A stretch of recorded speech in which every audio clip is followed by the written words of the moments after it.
Chapter 466. The blood drained from Emperor Jiawen's face, and he turned extremely pale. He opened his mouth and seemed to use all the strength in his body to ask, "Did she really say that?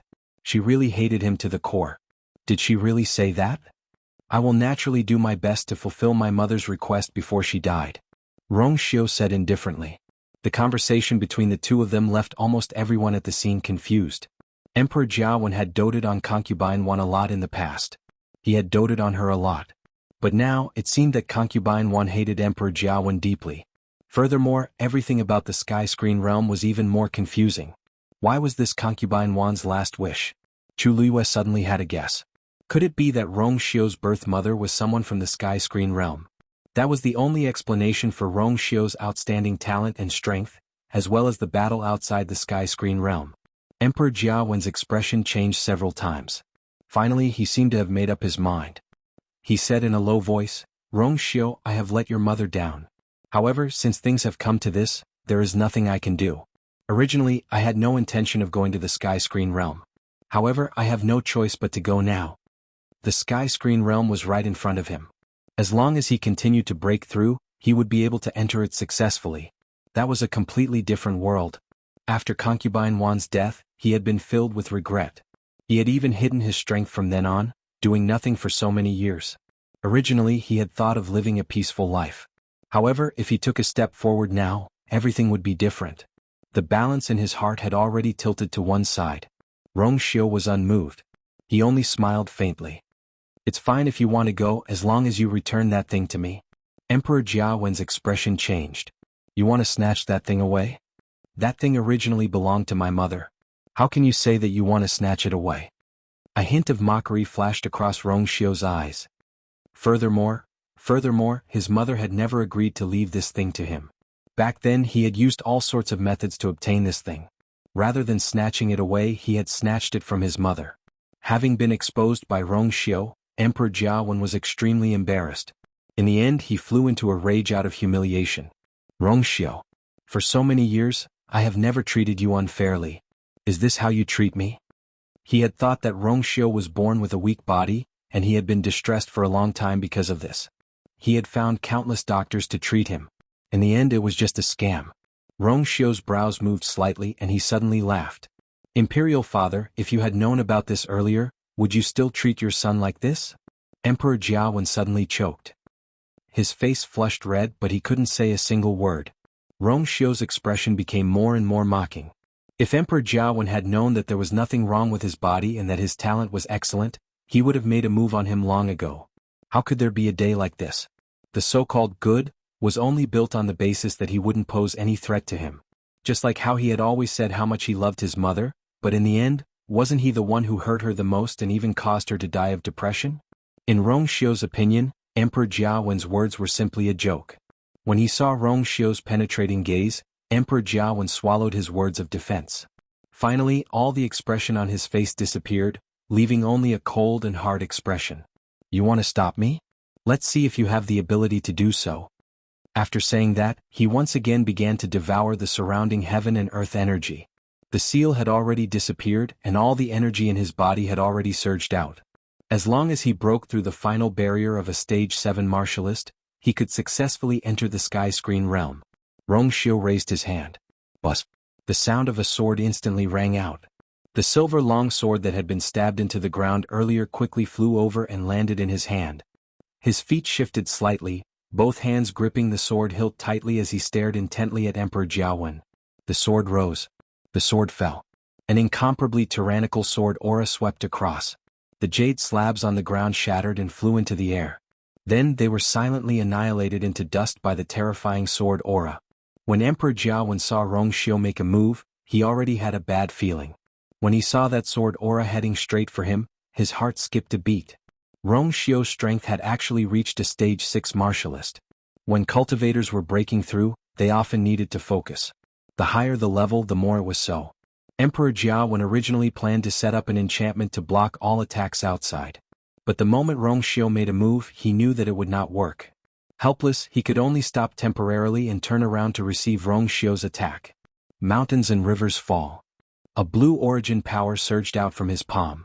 Then a second, a third. The surging origin power was like streams, quickly fusing together, turning into a surging river.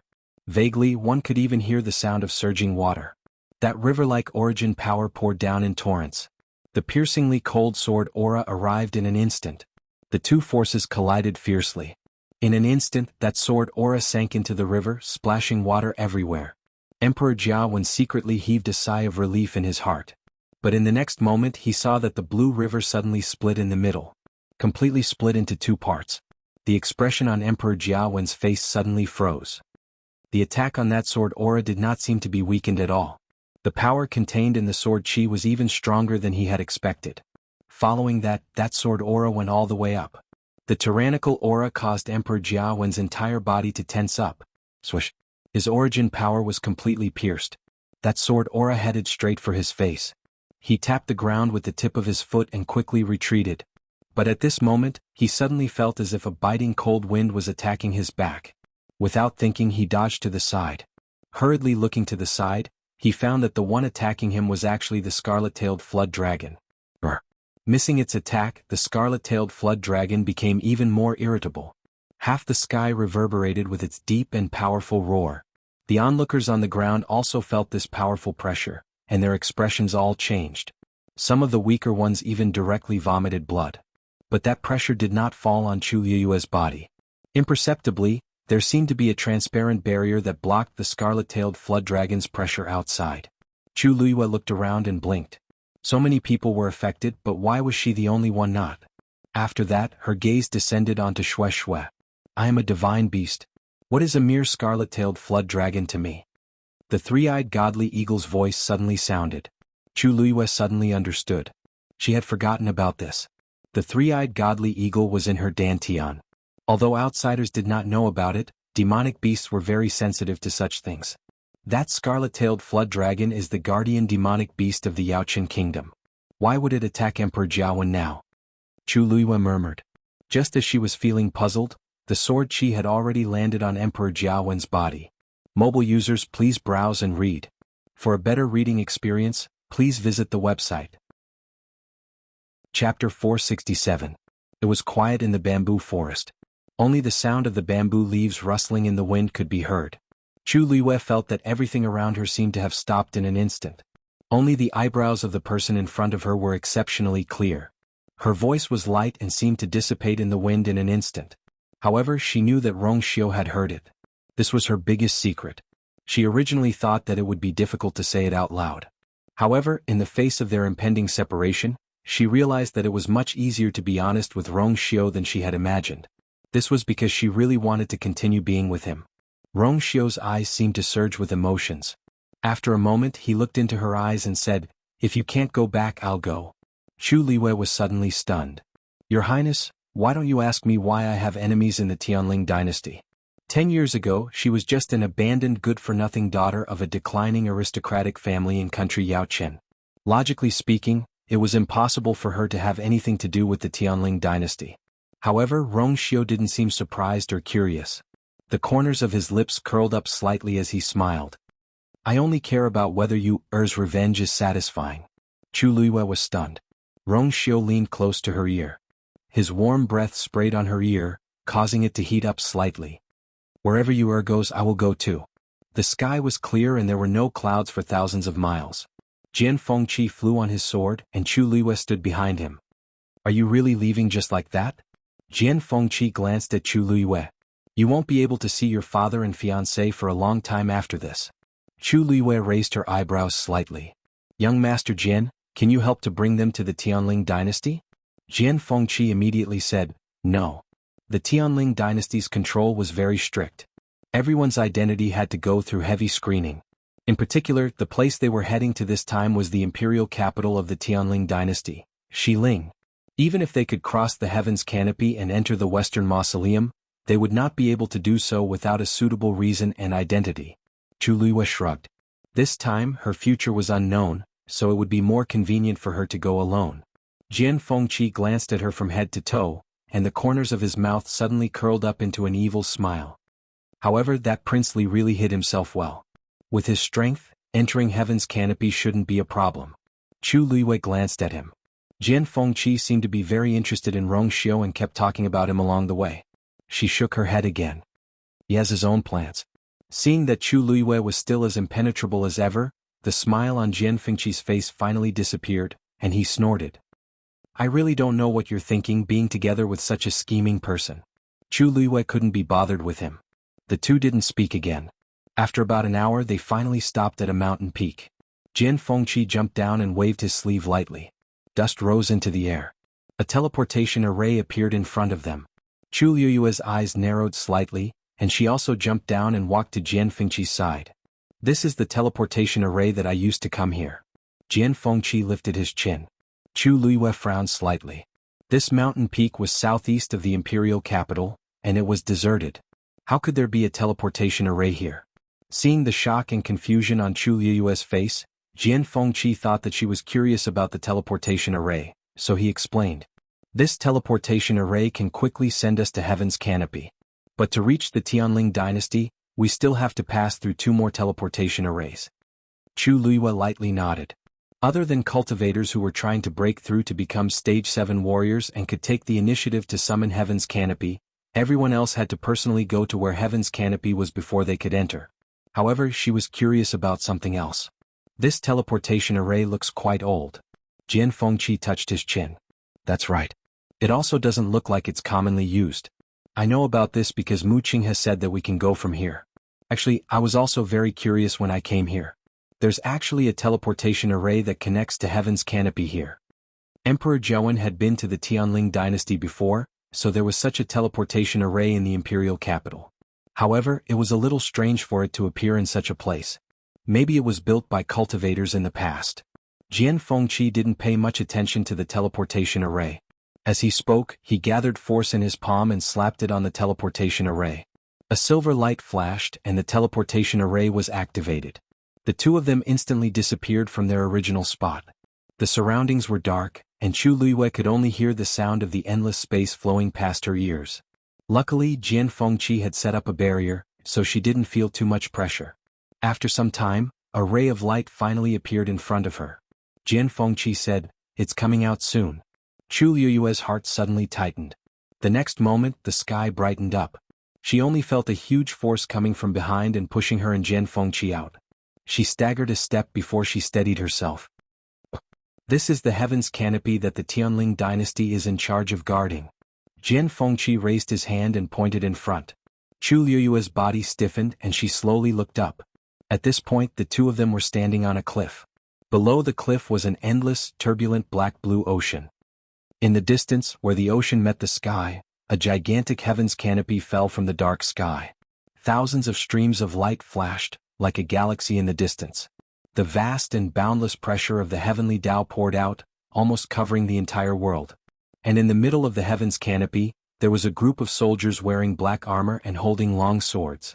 They were lined up neatly in a row. Even from such a distance, Chu Luiyue could still clearly feel the murderous aura of those soldiers. In the entire Tianling dynasty, only the most elite and powerful soldiers were qualified to guard the Heaven's Canopy. Therefore all of these people were 1 in a million strong. They stood there, dignified and solemn, as if they had already merged with the world. Chu Luiyue's hands trembled slightly in her sleeves, and the blood in her body seemed to freeze in an instant. But there seemed to be something burning in her chest and abdomen about to explode. How familiar this scene was. In 1645 of the Tianling dynasty, she had just become of marriageable age and had personally come to inspect this place as the empress. At that time, thousands of soldiers had welcomed her respectfully. Their military flags had fluttered, and the honor guard had spread for hundreds of miles. At that time, she had never imagined that one day she would come here again in such a manner. Jian Fengqi saw that Chu Luiyue's expression seemed a little off. He couldn't help but ask, "What's wrong?" Chu Luiyue's eyes flashed and a perfect smile appeared on her face. "I'm just a little nervous. Young Master Jian, don't worry." Jian Fengqi nodded.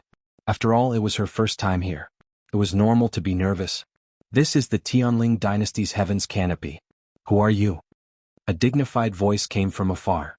Mobile users, please browse for a better reading experience from Love Network. Chapter 468.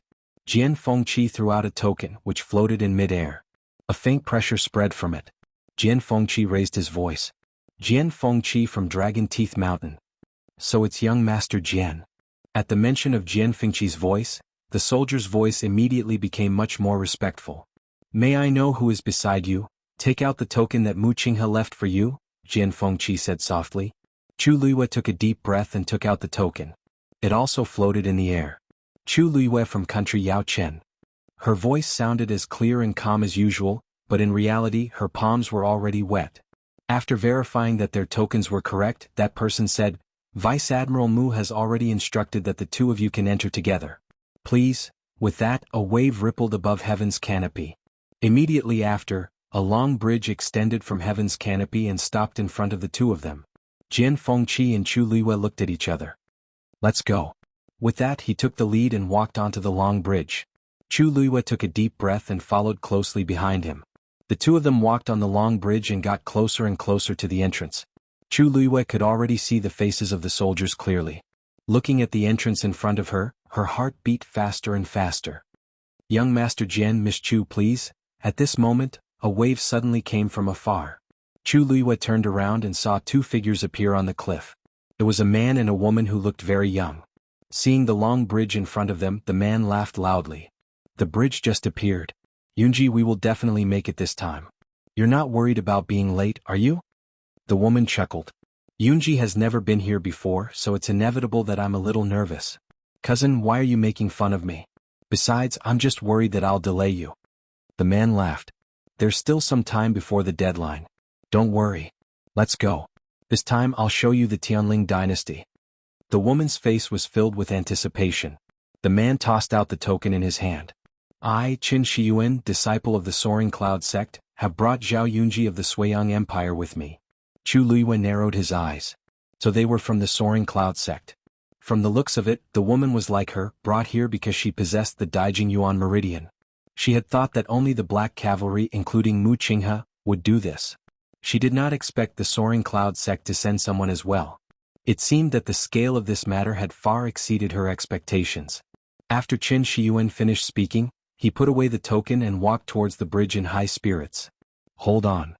Jian Fengqi suddenly opened his mouth and said lazily, This Lin Xiao was specially summoned for me and Luyu. According to the rules, they have to wait for us to enter and verify our identities before they can summon Lin Xiao again. What's with sharing a room with us? Before the soldier in charge of guarding the bridge could say anything, Qin Shiyuan, who was behind him, laughed and said, You too, it seems that you've just arrived. It shouldn't be a problem for you to lend us this Lin Xiao, right? If we go together we won't have to summon Lin Xiao again. Isn't that perfect? Jian Fengqi crossed his arms as his lips curled up into a cold smile. It seems that not only do you not understand the rules of first come, first served, even your ears are not very good. I already said that I don't agree. Did you not hear me? What perfect? He did not think it was perfect at all. Chu Luiyue coughed softly. She almost forgot that Dragon Teeth Mountain and the Sky Soaring clan had been enemies for thousands of years, and there were countless grudges between them. Hence, Jian Fengqi naturally didn't like Qin Shiyuan, who came from the Sky Soaring clan. Moreover, according to his picky personality, he would never agree to such a thing, let alone these two people. Jian Fengqi's words made Qin Shiyuan's expression turn ugly. He had only asked to cross the Lin Xiao together. It was not a big deal, but the other party was so aggressive. Damn it. Saying these words in front of so many people made him lose even more face. Today was the first time he brought his cousin Zhao Yunji. If he admitted it now, how could he raise his head in front of his cousin in the future? His voice turned cold. Young master, I only asked you for a small favor. Why do you have to be like this? Jian Fengqi shrugged his shoulders. Unfortunately, I have never liked to help. Qin Shiyuan was so angry that he laughed. He tidied his clothes and raised his chin slightly. It seems that this young master still does not know my identity. I am the younger brother of the Soaring Cloud sect master. Jian Fengqi raised his finger and shook it, interrupting Qin Shiyuan's words. Tsk, I have no interest in your identity at all. As he spoke, he turned to look at the guards and raised his sword-like eyebrows. The two guards standing on both sides of the entrance looked at each other, then looked at Qin Shiyuan and Jian Fengqi in the distance with a cold expression. You should wait first. The smile on Qin Shiyuan's face suddenly froze. The Soaring Cloud sect had a high status in the entire Tianling dynasty and was treated with respect wherever they went. He had never been treated like this before. He was about to go forward and argue with them, but he was pulled back by Zhao Yunji behind him. Zhao Yunji whispered, "Cousin, let's not argue with them. Let them go first." Jian Fengqi originally had one foot in the entrance, but when he heard this he looked back and laughed softly. Let them go. Why did it sound like they were in the wrong? The people of the Soaring Cloud sect were shameless, but he did not expect that the people they brought were also like this. Chu Luiyue held her breath and walked in through the entrance. The flowing light of heaven's canopy swept across her body, as if it wanted to see through her completely in an instant. Buzz. A faint sound was suddenly heard. There was a sudden movement in heaven's canopy. Chu Luiyue was shocked. This movement seemed to be because of the water droplets in her body. The surrounding soldiers noticed this movement and immediately looked at Chu Luiyue with vigilance. Even Jian Fengqi looked back. Chu Luiyue's mind moved, and she forcefully suppressed the movement of the water droplets. The strange sound also disappeared in an instant. What happened just now? The soldiers on guard stared at Chu Luiyue, their eyes full of suspicion. Chu Luiyue shook her head innocently. I don't know either. Jian Fengqi looked up at heaven's canopy and frowned slightly. It should be a common movement. Only then did the soldiers relax a little. Sometimes heaven's canopy would indeed be like this. If there was really something wrong with Chu Luiyue, the movement would not have disappeared instantly. Seeing that the soldiers were still suspicious, Jian Fengqi smiled and said, "Don't tell me you don't trust the person Mu Qinghe chose?" The soldiers' expressions changed slightly. "Of course not. The two of you, please." Chu Luiyue felt as if a rock had been lifted from her heart. She walked forward and crossed heaven's canopy. Mobile users, please browse for a better reading experience from Love Network. Chapter 469. After passing through heaven's canopy, the sky was bright. Chu Luiyue raised her hand to cover her eyes. After getting used to the light, she looked up ahead. Above the blue sky, bluish-purple clouds piled up and flowed with the wind. The black land was vast and boundless. At a glance, it was boundless. Where the sky and the earth met, there was a line of white. Behind the clouds, a bright orange-yellow color appeared, plating the clouds with a layer of warm light. On the ground, several teleportation portals were arranged in rows and slowly rotating. An indescribable pressure spread out. Chu Luiyue held her breath slightly. All of this scene was so familiar. But when she came again, she was in a different state of mind. Even her identity was completely different. This is the northern border of the Tianling dynasty. There are a total of 108 teleportation portals, all of which lead to different places in the Tianling dynasty. Jian Fengqi walked over from behind and stood beside Chu Luiyue. He pointed at the largest teleportation portal in front of them and smiled. The largest one goes to the imperial capital of the Tianling dynasty, Xiling. It can teleport thousands of people at once. Building a teleportation portal usually required the cooperation of mystic cultivators and martial artists, and it consumed a lot of energy. Ordinary teleportation portals could only teleport about 10 people. Portals of this scale were extremely rare. Even in the entire Tianling dynasty, there were only 5 portals. Each one consumed an unimaginable amount of manpower and resources. Chu Luiyue exhaled softly. She came from the capital to inspect heaven's canopy through this teleportation portal. Of course, she was very familiar with it. How is it? Is it like what you imagined? Jian Fengqi asked teasingly. In Jian Fengqi's opinion, with Chu Luiyue's background, she must be full of yearning and fantasizing about the Tianling dynasty.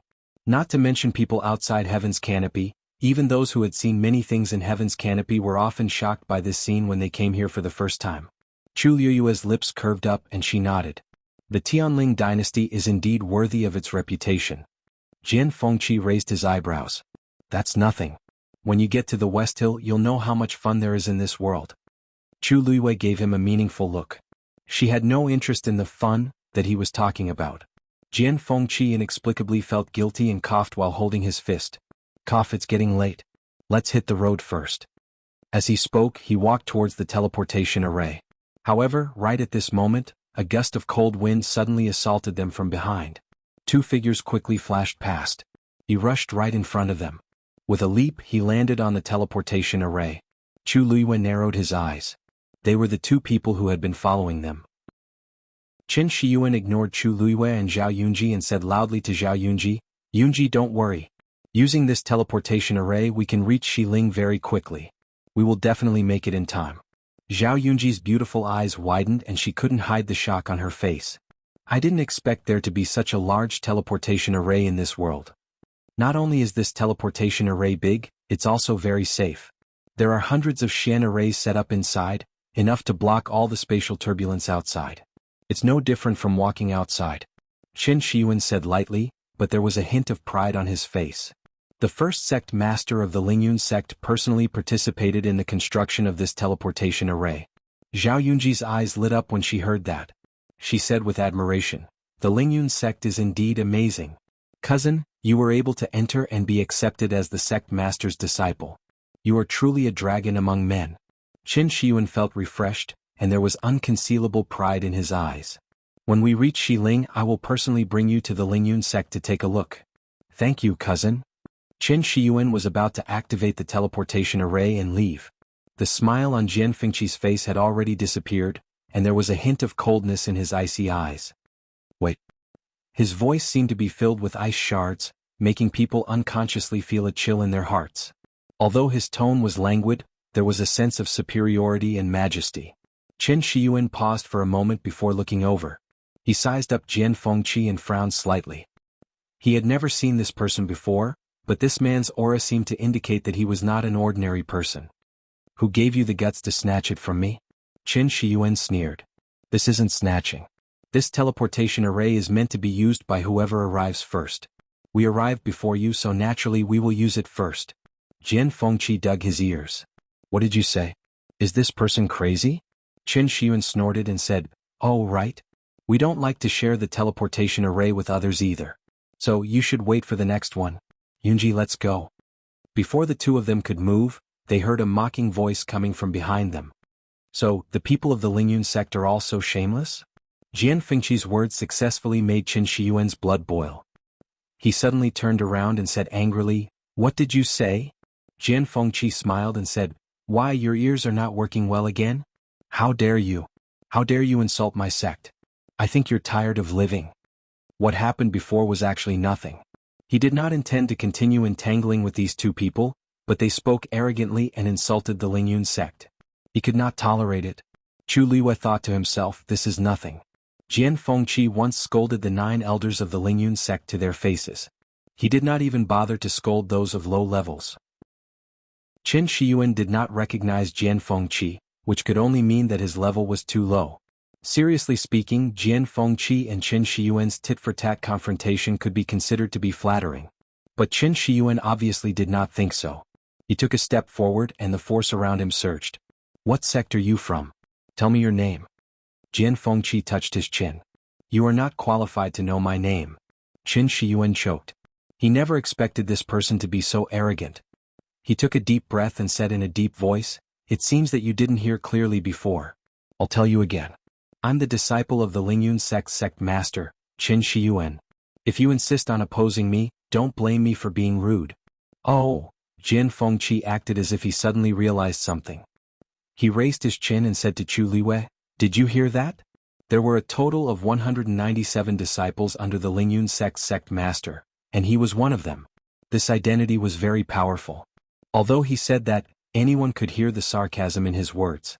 Qin Shiyuan's face was gloomy as he sneered. "It seems that you don't care about my identity. I wonder what noble identity you have. Why don't you tell me and let me know which big shot you have offended?" As he said that, his gaze fell on Chu Liwei and he sneered disdainfully. "It just so happens that I also want to know who is so useless that they can only find a rank 3 warrior to come here?" Chu Liwei raised her eyebrows slightly. Was he looking down on her? Mobile users, please browse for a better reading experience from Love Network. Chapter 470. Jian Fengqi's expression suddenly became thought-provoking. TSK. If this guy knew that Chu Liwei was brought here by Mu Qinghe, his expression would be very interesting. He looked at Chu Liwei with a smile. "Looks like he doesn't like you." Chu Liwei glanced at him. He probably wouldn't be able to change his personality of wanting to see the world in chaos. Chu Liwei looked at Qin Shiyuan and smiled faintly.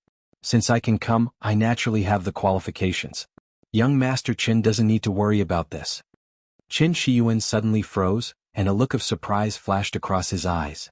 Previously, his attention was all on the man, so he didn't notice that the girl in red beside him was actually extremely beautiful. Zhao Yunji also froze when she saw Chu Liue's appearance. She boasted that she was also a heavenly beauty, and countless young talents had fallen for her. However, compared to this girl, she instantly paled in comparison. She almost instinctively looked at Qin Shiyuan, and as expected, she saw that his expression was a bit strange. His eyes fell on the girl for a long time without looking away. Her heart suddenly seemed to be blocked by something, and her expression became ugly. Cousin, it's better to avoid trouble. How about we just let it go? Let them go first. It won't take long anyway. She pulled Qin Shiyuan's sleeve and bit her lip. There was a hint of grievance in her eyes and she looked very pitiful. Only then did Qin Shiyuan come back to his senses. Seeing her like this, his heart instantly ached. He liked Zhao Yunji for many years, and now that he finally made a name for himself in the Tianling dynasty, he brought her over. But just after crossing heaven's canopy, he made her feel wronged. If he really let it go, what kind of man would he be? He patted her hand and said, "Don't worry. I won't let anyone bully you." After saying that, he suppressed his thoughts and looked at the two people in front of him again. He originally wanted to make fun of them, but he didn't expect that these two people didn't seem to care at all. Forget about the tall man, he should have some strength. But that woman. I didn't know that a mere rank 3 warrior could be so arrogant. Qin Shiyuan mocked. Chu Luiyue sighed inwardly. Her cultivation level in the Tianling dynasty was indeed quite eye-catching. I'm just telling the truth. Her expression was calm as she spoke, neither servile nor overbearing. Qin Shiyuan already had a stomach full of anger. Since he decided to help Zhao Yunji vent her anger, his tone naturally wouldn't be good. Oh? Since you said so, why don't you tell me your name? When we get to the West Hill, we'll see if you're as powerful as you say you are. Chu Luiyue's eyes flickered. Country Yao Chen Chu Luiyue. She usually didn't find trouble with others, but if trouble came knocking on her door, she wouldn't be afraid. Country Yao Chen. Cousin, I don't think I've heard this name before. Zhao Yunji said unintentionally as she looked at the woman's alluring face with jealousy. Qin Shiyuan snorted. It's just a small country that can't even reach the apex. Someone who was sent to such a place wouldn't have a high status. He had been worrying too much. Thinking of this, he became even more unscrupulous. I'll give you a chance. As long as you're willing to kowtow and apologize, I'll let bygones be bygones. Otherwise, Jian Fengqi laughed as if he had heard a joke. Ah, what did you say? You want me to kowtow and apologize? Qin Shiyuan, who was interrupted, felt offended again. The laughter was even more ear-piercing. What? You're not willing? Chu Luiyue finally couldn't help but click her tongue. It had only been a year since he returned. How did the disciples of the Soaring Cloud sect become so arrogant and brainless? Even the sect master of the Soaring Cloud sect didn't dare to say such things to Jian Fengqi. A mere disciple of the sect master actually dared to climb over his head. The ignorant were truly fearless. Jian Fengqi laughed. What a coincidence. I was just about to say that too.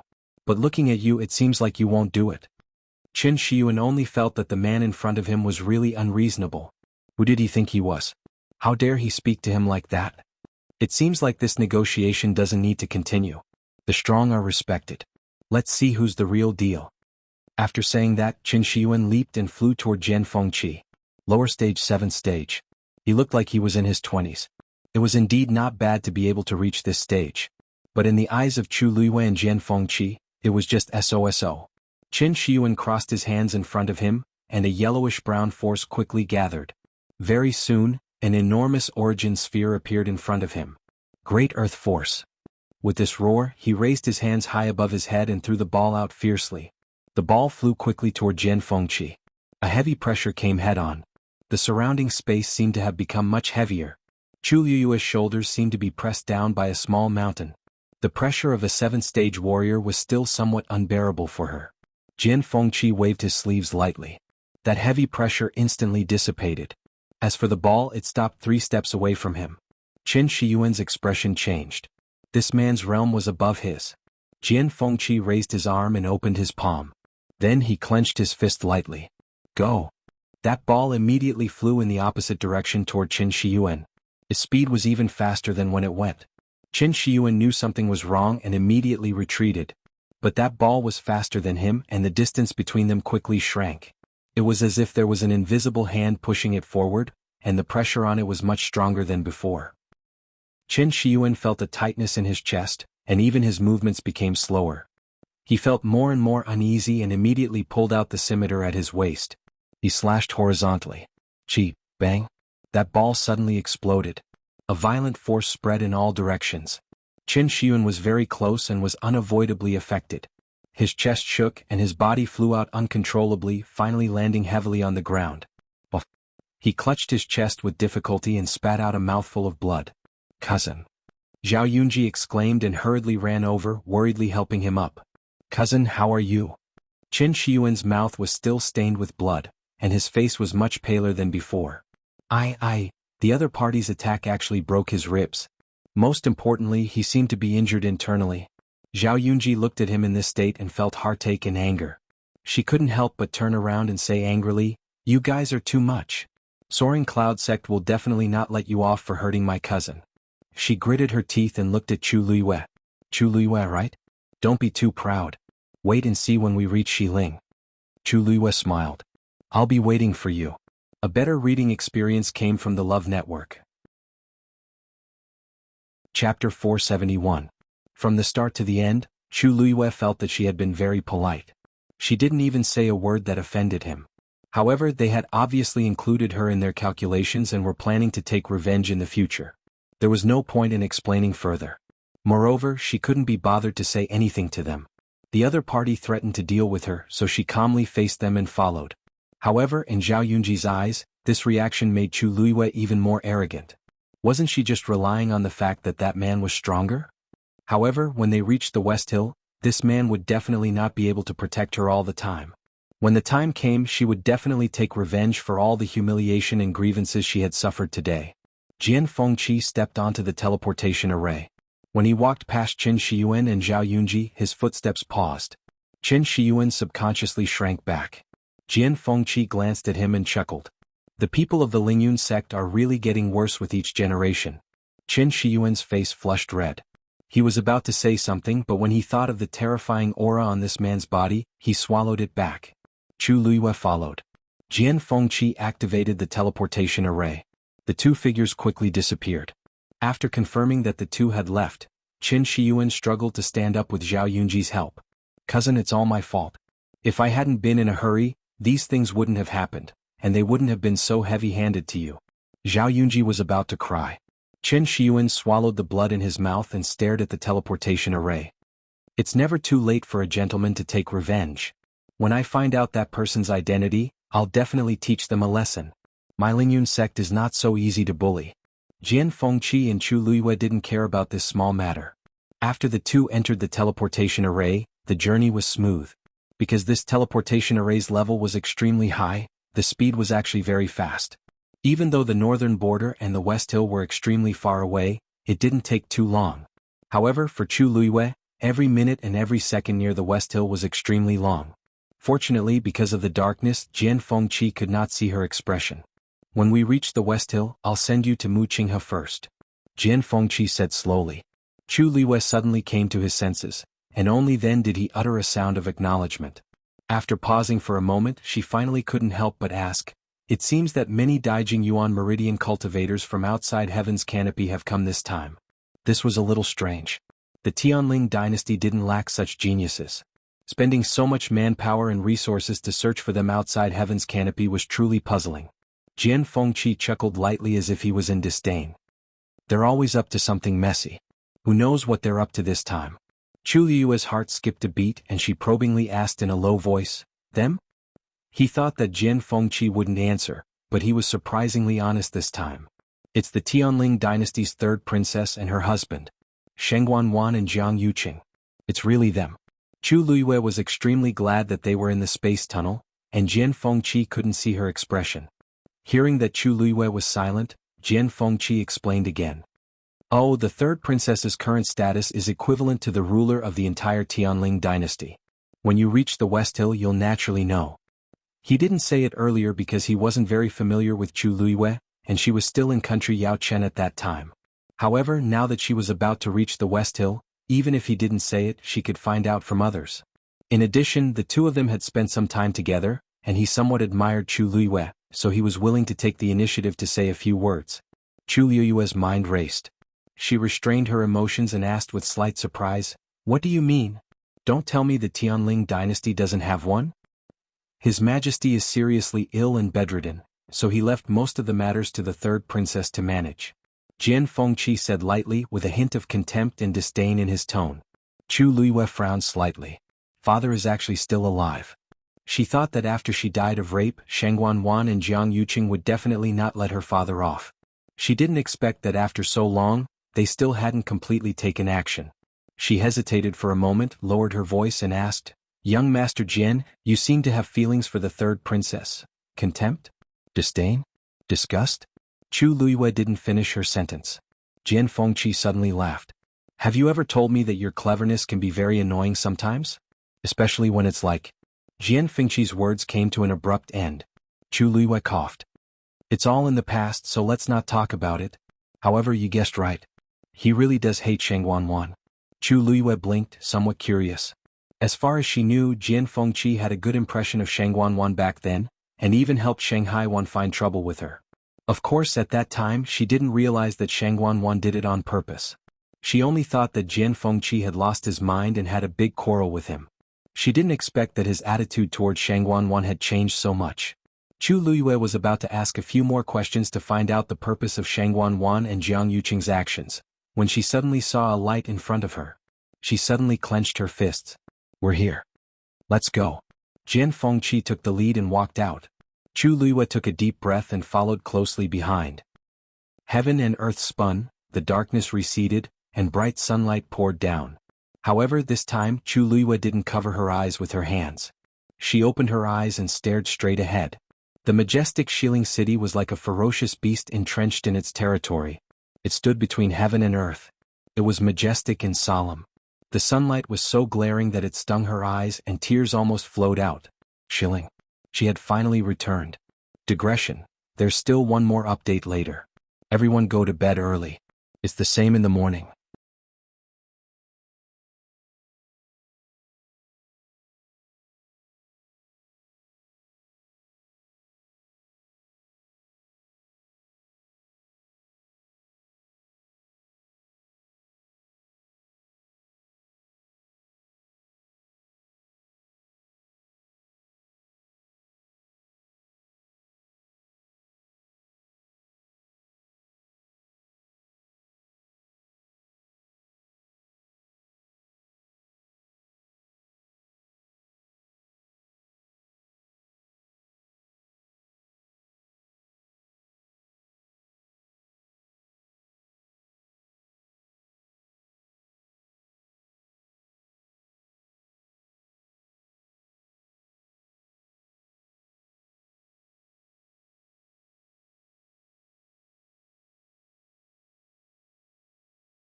Chapter 472.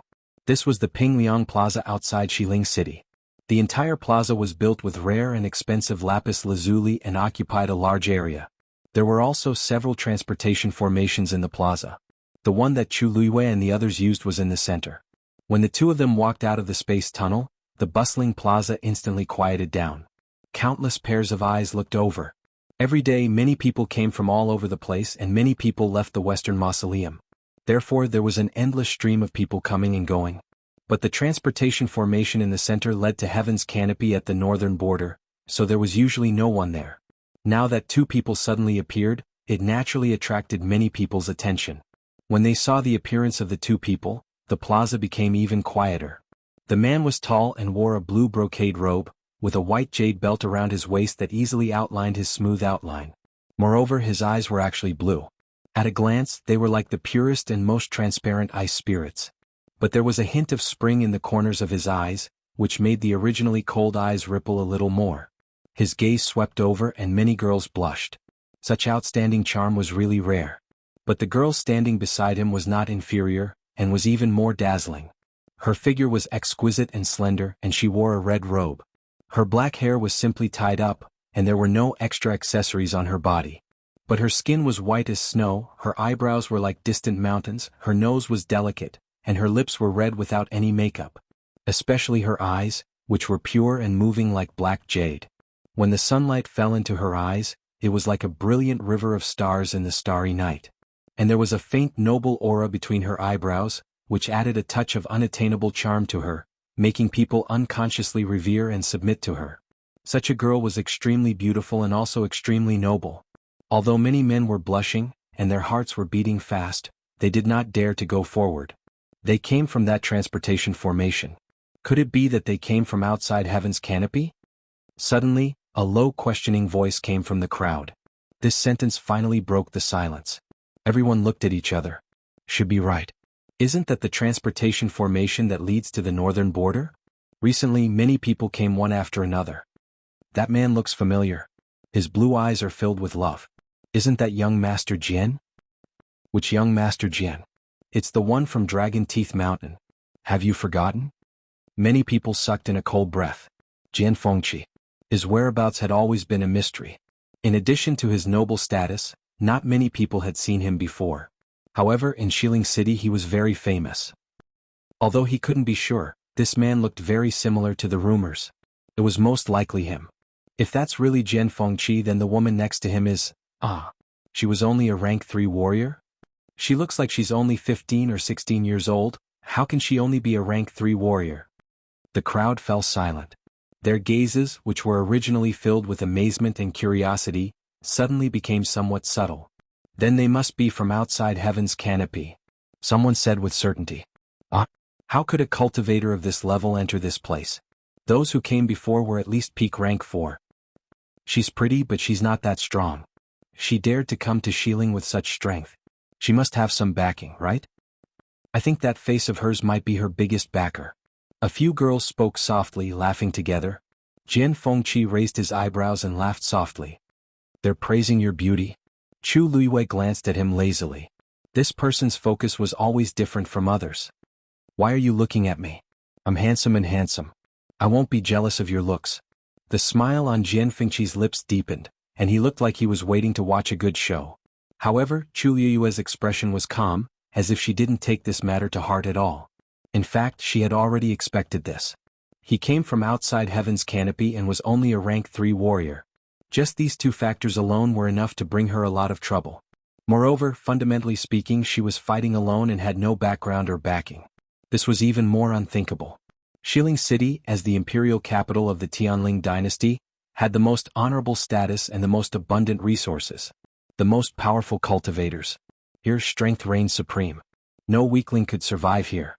Those who could stay in Shilin City were all ruthless characters. So before she came, she had already mentally prepared herself. Now this was not a big deal. She looked at the group of women who were laughing together. Her expression didn't change, but her clear eyes seemed to contain some kind of pressure that made people uneasy. The women's laughter gradually subsided. For some reason they felt guilty and avoided Chu Luiwei's gaze. Chu Luiwei retracted her gaze in satisfaction and walked forward. Hold on. A middle-aged man suddenly walked forward and blocked Chu Luiwei's path. He was tall and muscular, his face dark, and the muscles on his body almost burst his clothes. Chu Luiwei looked up and looked at the man. What's the matter? The middle-aged man sized her up, and his voice was like a bell. People from outside have to pay to use our Tianling dynasty's teleportation array. The one you're using is the biggest, so it'll be counted as 10 white crystal coins. In Heaven's Canopy, silver and gold were no longer considered hard currencies.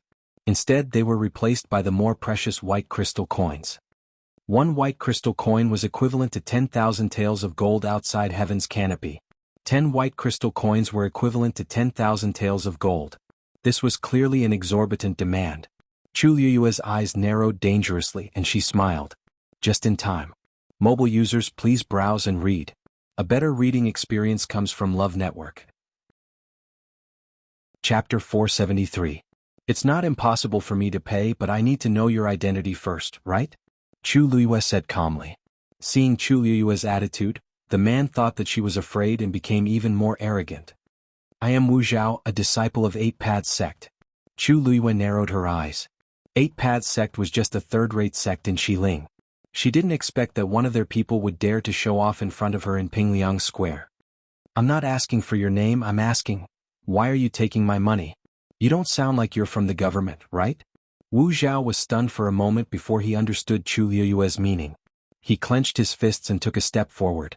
Chu Liyue looked even more petite and dainty compared to his tall and sturdy figure. What? Of course it's because my fists are hard. If you don't pay today, don't even think about leaving. It was obvious that they were trying to rob him. The many teleportation arrays in Pingliang Square all belonged to the royal family of the Tianling dynasty. Under normal circumstances, as long as there were no special circumstances, these teleportation arrays could be used by cultivators.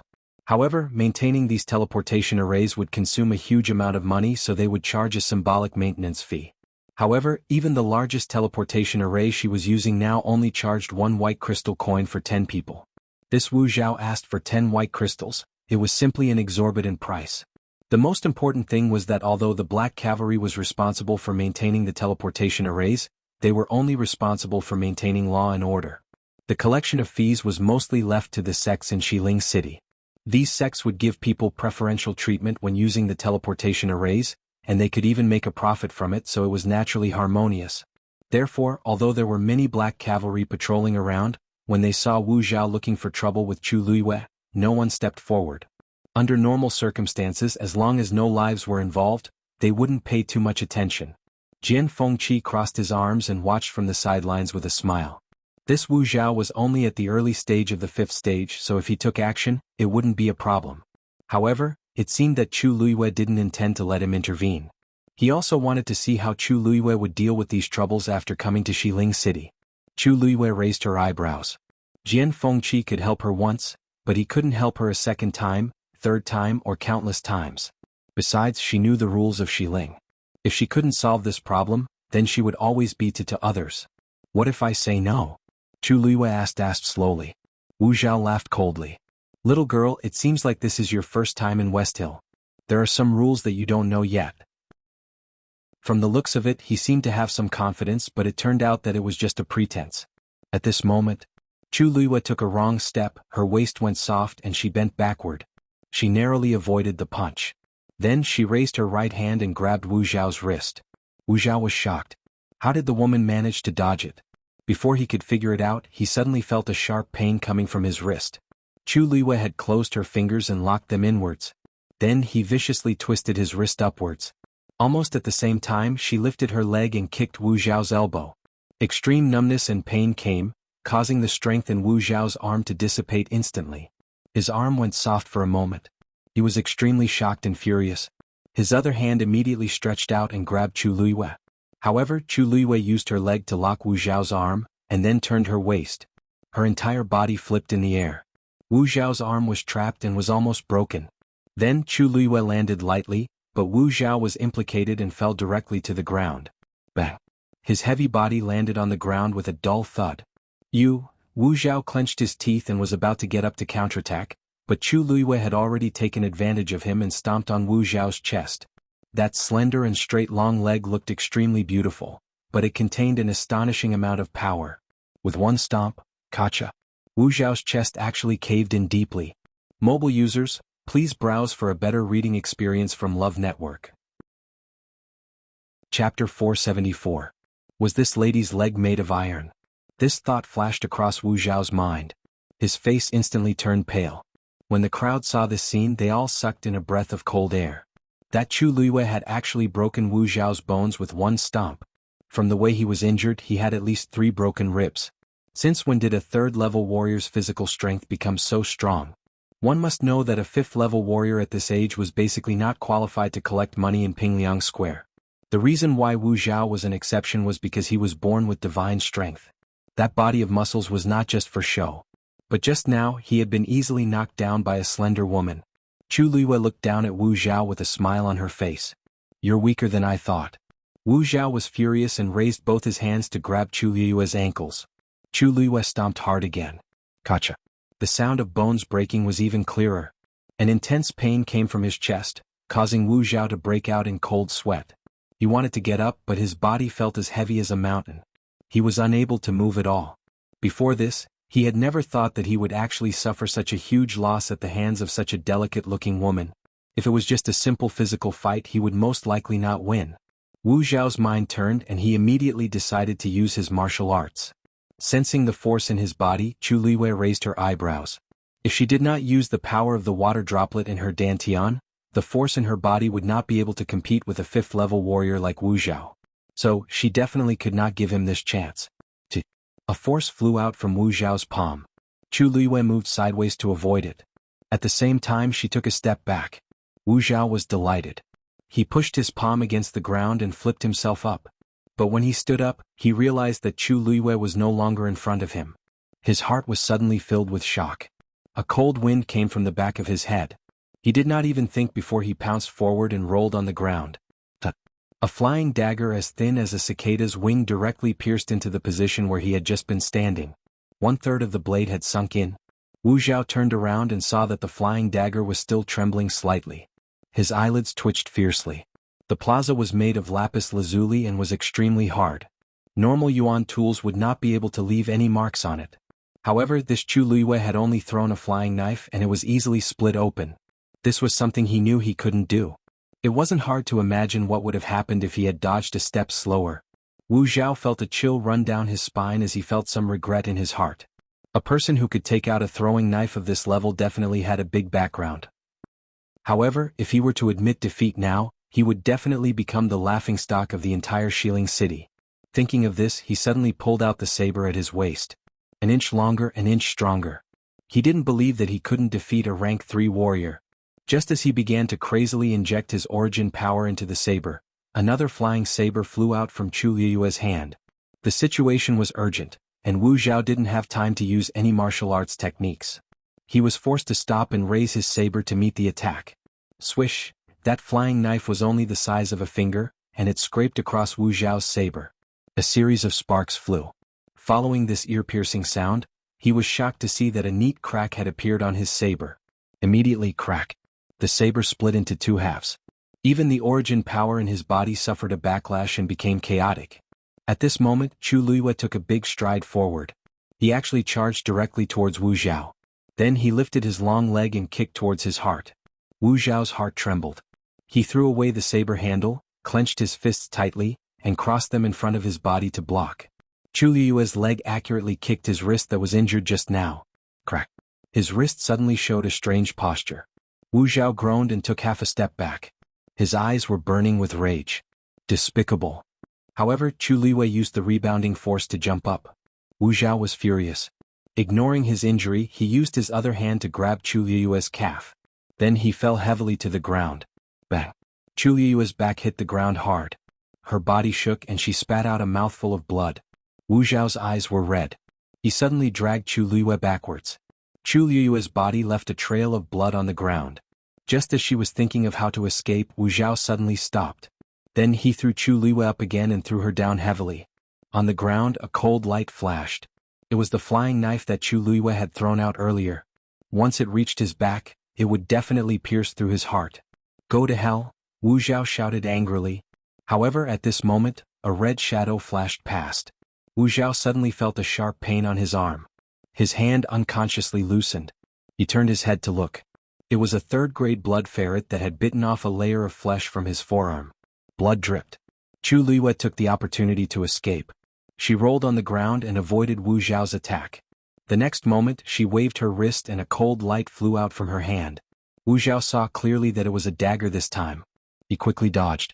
However, just as the dagger was about to graze past his ear, a flying dagger suddenly flew out from the tip of the dagger.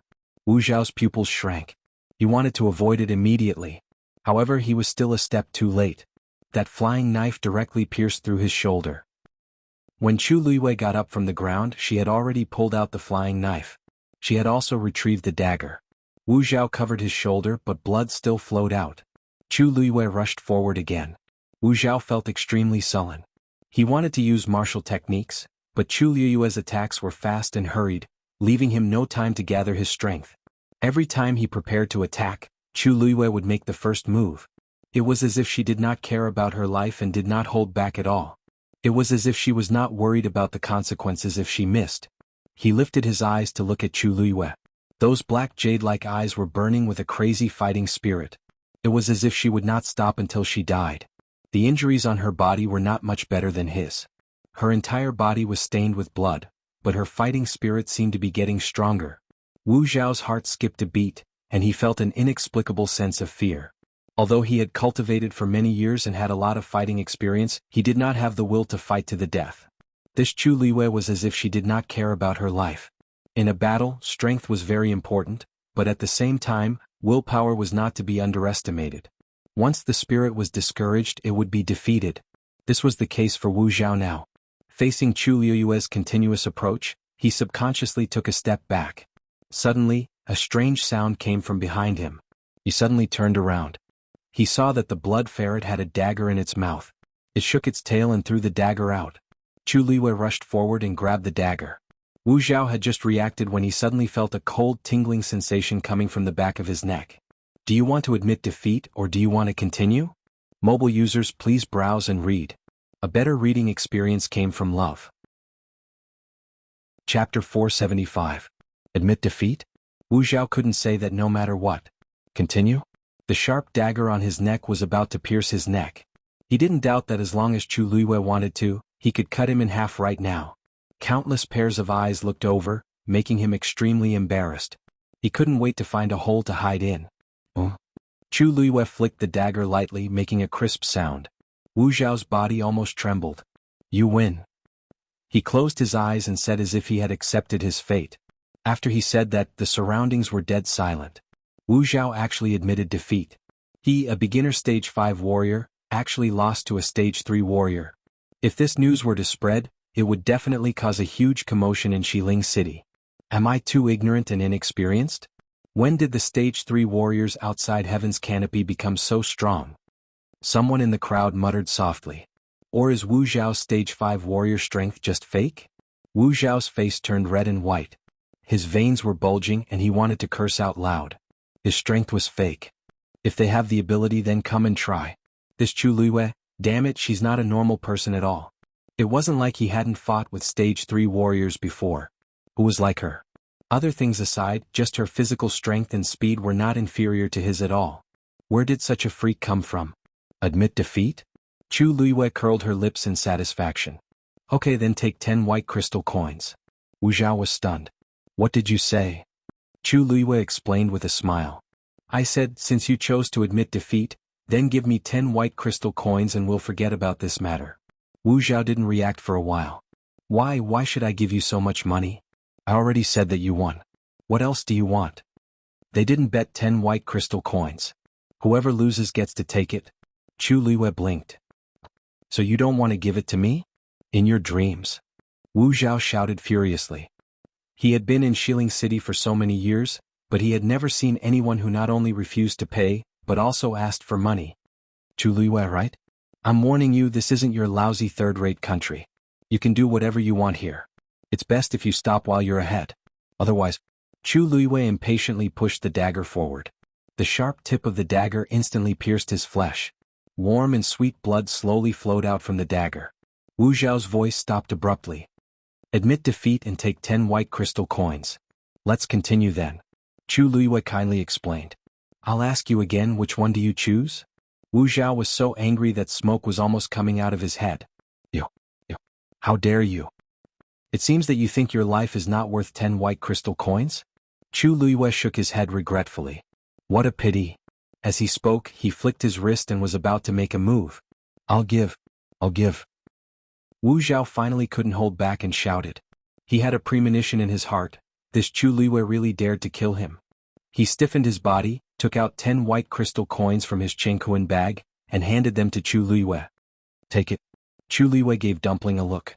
Dumpling immediately went forward, hugged the ball of white crystal coins and flew towards Chu Luiyue. Chu Luiyue glanced at it from the corner of his eyes.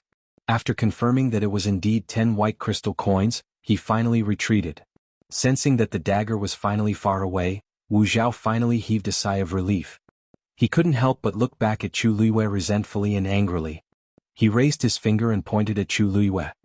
I, Wu Zhao, will remember what happened today. You'd better pray that you don't meet me again. Chu Luiyue smiled and shook the white crystal coins in his hand. You're most welcome. Wu Zhao's face was livid, but he still turned and left in the end. Even after his figure disappeared, the square was still silent. The outcome of the matter was completely different from what they had expected. It was no wonder that they were so shocked. Chu Luiyue kept the 10 white crystal coins, walked to Jian Fengqi and patted his Chengkuan bag. First bucket of gold. Although this amount of money was nothing to her, it was better to have more. With these, her days in Xiling City should be a little easier. Jian Fengqi's mouth twitched. First bucket of gold? How could this girl have the nerve to say that? He thought that his skin was already thick enough, but he didn't expect Chu Luiyue to be even thicker. She was probably the first person to steal money from the guards of the teleportation portal. No matter what, after this battle, Chu Luiyue's name would definitely spread quickly in Xiling City. You really dare to kill that Wu Zhao? Jian Fengqi asked. No matter what, he is still a disciple of a sect. Chu Luiyue glanced at him and suddenly revealed a bright smile. Don't I have young Master Jian's protection? Jian Fengqi? When did this young master say? Jian Fengqi was about to refute when he saw the teasing look in Chu Luiyue's eyes and suddenly understood. That's right. He was the one who brought Chu Luiyue here. Didn't that mean that Chu Luiyue was on his side? The people of Eight Paths sect didn't have the guts to openly oppose him. Even if Chu Luiyue really killed Wu Zhao today, they wouldn't dare to do anything in private. What's more, so many people saw clearly that Chu Luiyue did win this battle with his own ability. If you agree to bet, you must accept defeat. No wonder she was so confident. Jian Fengqi narrowed his eyes. You really know how to take advantage of the situation. You haven't even entered the Western Tomb and you've already offended 2 sections. I don't know if I should say you're brave or, the first one has nothing to do with me. Don't worry, they'll definitely count you in. Chapter 476. The city gates of Xiling were made of gilded copper. They were thick and tall, and it was rumored that even a level 8 warrior could barely leave a shallow mark on them. It was impossible to break them open. The city walls were made of grayish-green rocks and they were extremely hard. Thousands of years of wind and frost had added a touch of vicissitudes to this ancient and sacred imperial capital. There were a total of 3 entrances to the city gates.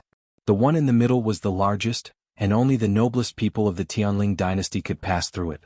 Under normal circumstances, this entrance was tightly locked. A golden plaque hung on it with the words Xiling written on it. It was majestic, solemn, and majestic. The side entrances on both sides were for ordinary people to enter and exit. Although they were smaller than the entrance in the middle, each entrance could still accommodate hundreds of people entering and exiting at the same time. There were hundreds of black cavalry guards near each entrance. Anyone who entered or exited Xiling had to go through a strict examination. Even so, there were still many people coming and going and it was very lively. As the imperial capital of the Tianling dynasty, countless cultivators came here every day as if they were on a pilgrimage. Chu Luiyue and Jian Fengqi walked forward with the crowd. However, probably because the 2 of them were too beautiful and many people had seen the commotion in Pingliang Square, there seemed to be a transparent barrier around the 2 of them, isolating them from the rest. When they walked to the entrance, a guard standing in front looked up and saw Jian Fengqi. He immediately said respectfully, I've seen. Jian Fengqi waved his hand and threw the token in his hand over. I'm bringing someone. The guard could tell that Jian Fengqi did not want to be ostentatious and couldn't help but be amazed. In the entire Xiling, this lord was definitely the one who liked to be lively. It was rare for him to be so low-key this time. His gaze fell on Chu Luiyue, and a trace of amazement flashed across his eyes. This is, Chu Luiyue handed the token over. Country Yao Chen Chu Luiyue. So he came from outside Heaven's Canopy and was only a level 3 warrior? However, since he could come with Jian Fengqi, he had to give him face. He examined Chu Luiyue's token and was shocked. This was clearly Vice Admiral Mu's token. It seemed that this girl's background was more complicated than he imagined. He respectfully returned the token to the 2 and looked at Chu Luiyue. You came at the right time. The Wanzheng competition will begin tomorrow. As long as they registered at Xanli Garden, they could officially participate in the competition tomorrow. Chu Luiyue was stunned. Wanzheng competition? But she had never heard of it. Upon seeing Chu Luiyue's expression, the person thought that she didn't know where Xanli Garden was. Do you need someone to take you there? Chu Luiyue subconsciously. I'll ask young Master Jian for help. There's no need to trouble yourself. Jian Fengqi raised his brows. This girl seemed to be quite handy with him. The guard was shocked. He carefully glanced at Jian Fengqi and was slightly relieved when he saw that he wasn't angry. That's right. I will naturally bring her there. Jian Fengqi gestured at Chu Luiyue. Follow this young master. Chu Luiyue smiled faintly and followed him. Xan Garden was a famous royal garden in Xiling City. It had been there since the Taizu era. She used to like to go there when she was free. She didn't expect that the first place she wanted to go was there. Jian Fengqi walked in front, waving a green jade fan in his hand. Xan Garden is a good place. You can go in and take a look later. In the past, not everyone could enter that place. Chu Luiyue could tell that there was a hidden meaning in his words. She pretended to be curious and took the opportunity to ask, in the past? Forget about the garden in the past. There's no point in talking to you about it. Anyway, the scenery is good. Chu Luiyue tactfully changed the topic. What's the Wanzheng competition about? Vice Admiral Mu didn't mention it to me before. Jian Fengqi paused. He put away his green jade fan and rested it on his chin. It's just some boring competition. You'll know when you go there tomorrow. Anyway, in his eyes, this was just what Shangguan Wan and the others said. They inexplicably held this Wanzheng competition in the name of grooming geniuses into powerhouses. But who knew what they were up to? Seeing that Jian Fengqi didn't think much of it, Chu Luiyue nodded lightly and didn't ask any more questions. The two of them walked forward and soon arrived at Xan Garden. However, when they arrived at the entrance of Xan Garden, Chu Luiyue acutely sensed that there were several powerhouses hidden here. Several scrutinizing gazes swept over her. Chu Luiyue pretended not to notice and obediently followed behind Jian Fengqi. Two servants stood in front of Xan Garden's entrance. Chu Luiyue quickly scanned them. As expected, they were two unfamiliar faces. However, the two clearly recognized Jian Fengqi. Their originally cold and stern faces immediately revealed eager smiles. Greetings, young Master Jian. Jian Fengqi waved his green jade fan impatiently. How does one register for the Wanzheng competition? The two's gazes fell on Chu Luiyue. Needless to say, this was the person who wanted to register. However, Jian Fengqi didn't seem to be on the list of people to bring, right? However, they didn't dare to ask and respectfully said, Please come in. Please come in. The registration area is at Xiaofu Garden. There will naturally be someone to help you there. Jian Fengqi winked at Chu Luiyue and walked in first. Chu Luiyue's expression didn't change as she followed behind him and stepped through the door. A strong fragrance assailed her nostrils. It was mixed with a faint bitterness, but it was refreshing. Xanli Garden occupied a large area and planted a large number of herbs. That was why the entire garden was filled with this fragrance. Herbs that were rarely seen outside could be found everywhere here. Chu Luiyue's gaze swept lightly across the surrounding grass and trees. She sighed softly in her heart. Her mother had died and her subordinates were homeless. However, these herbs had been preserved in perfect condition. Oh, she had almost forgotten. Shangguan Wan was also a celestial physician. She had personally cultivated these things back then, but in the end Shangguan Wan had benefited from all of them. At this thought, Chu Luiyue's gaze turned cold. However, it disappeared in an instant, and her expression quickly returned to normal. Because there was something that couldn't be ignored, there were even more hidden cultivators in Xanli Garden.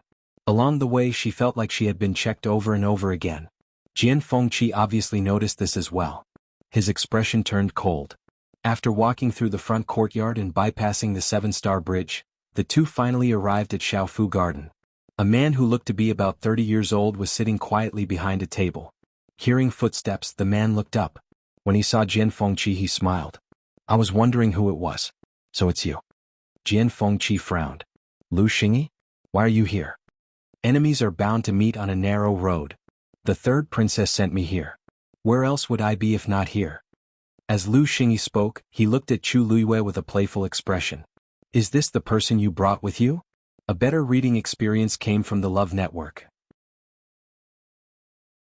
Chapter 477. A Stage 3 Warrior. Jian Fengqi, can't you find a more outstanding cultivator? Before this, the lowest registration was at the peak of Stage 4. I think you guys should just not participate in this Wanzheng competition. Lu Xingyi said sarcastically. Chu Luiyue felt disgusted. Lu Xingyi was one of Shangguanwan's confidants. He was sinister and cunning. She disliked this person very much back then, but Shangguanwan always used the reason that he had saved her life before to speak up for him, so she turned a blind eye to it. Moreover, Jian Fengqi had a bad relationship with him. Lu Xingyi once had a girl he liked very much, but that girl was infatuated with Jian Fengqi. After being rejected by Jian Fengqi, she shaved her head and became a nun. Because of this, Lu Xingyi had always hated Jian Fengqi. In fact, this matter didn't have much to do with Jian Fengqi. Although he was a playboy and often had affairs with other women, he had always done it willingly and was very gentlemanly. He didn't like that girl, so he directly rejected her. Who knew that things would turn out like this in the end? Lu Xingyi made things difficult for him. At first, Jian Fengqi didn't argue with him, but later on, he realized that Lu Xingyi wouldn't stop and became anxious. The two of them fell out completely.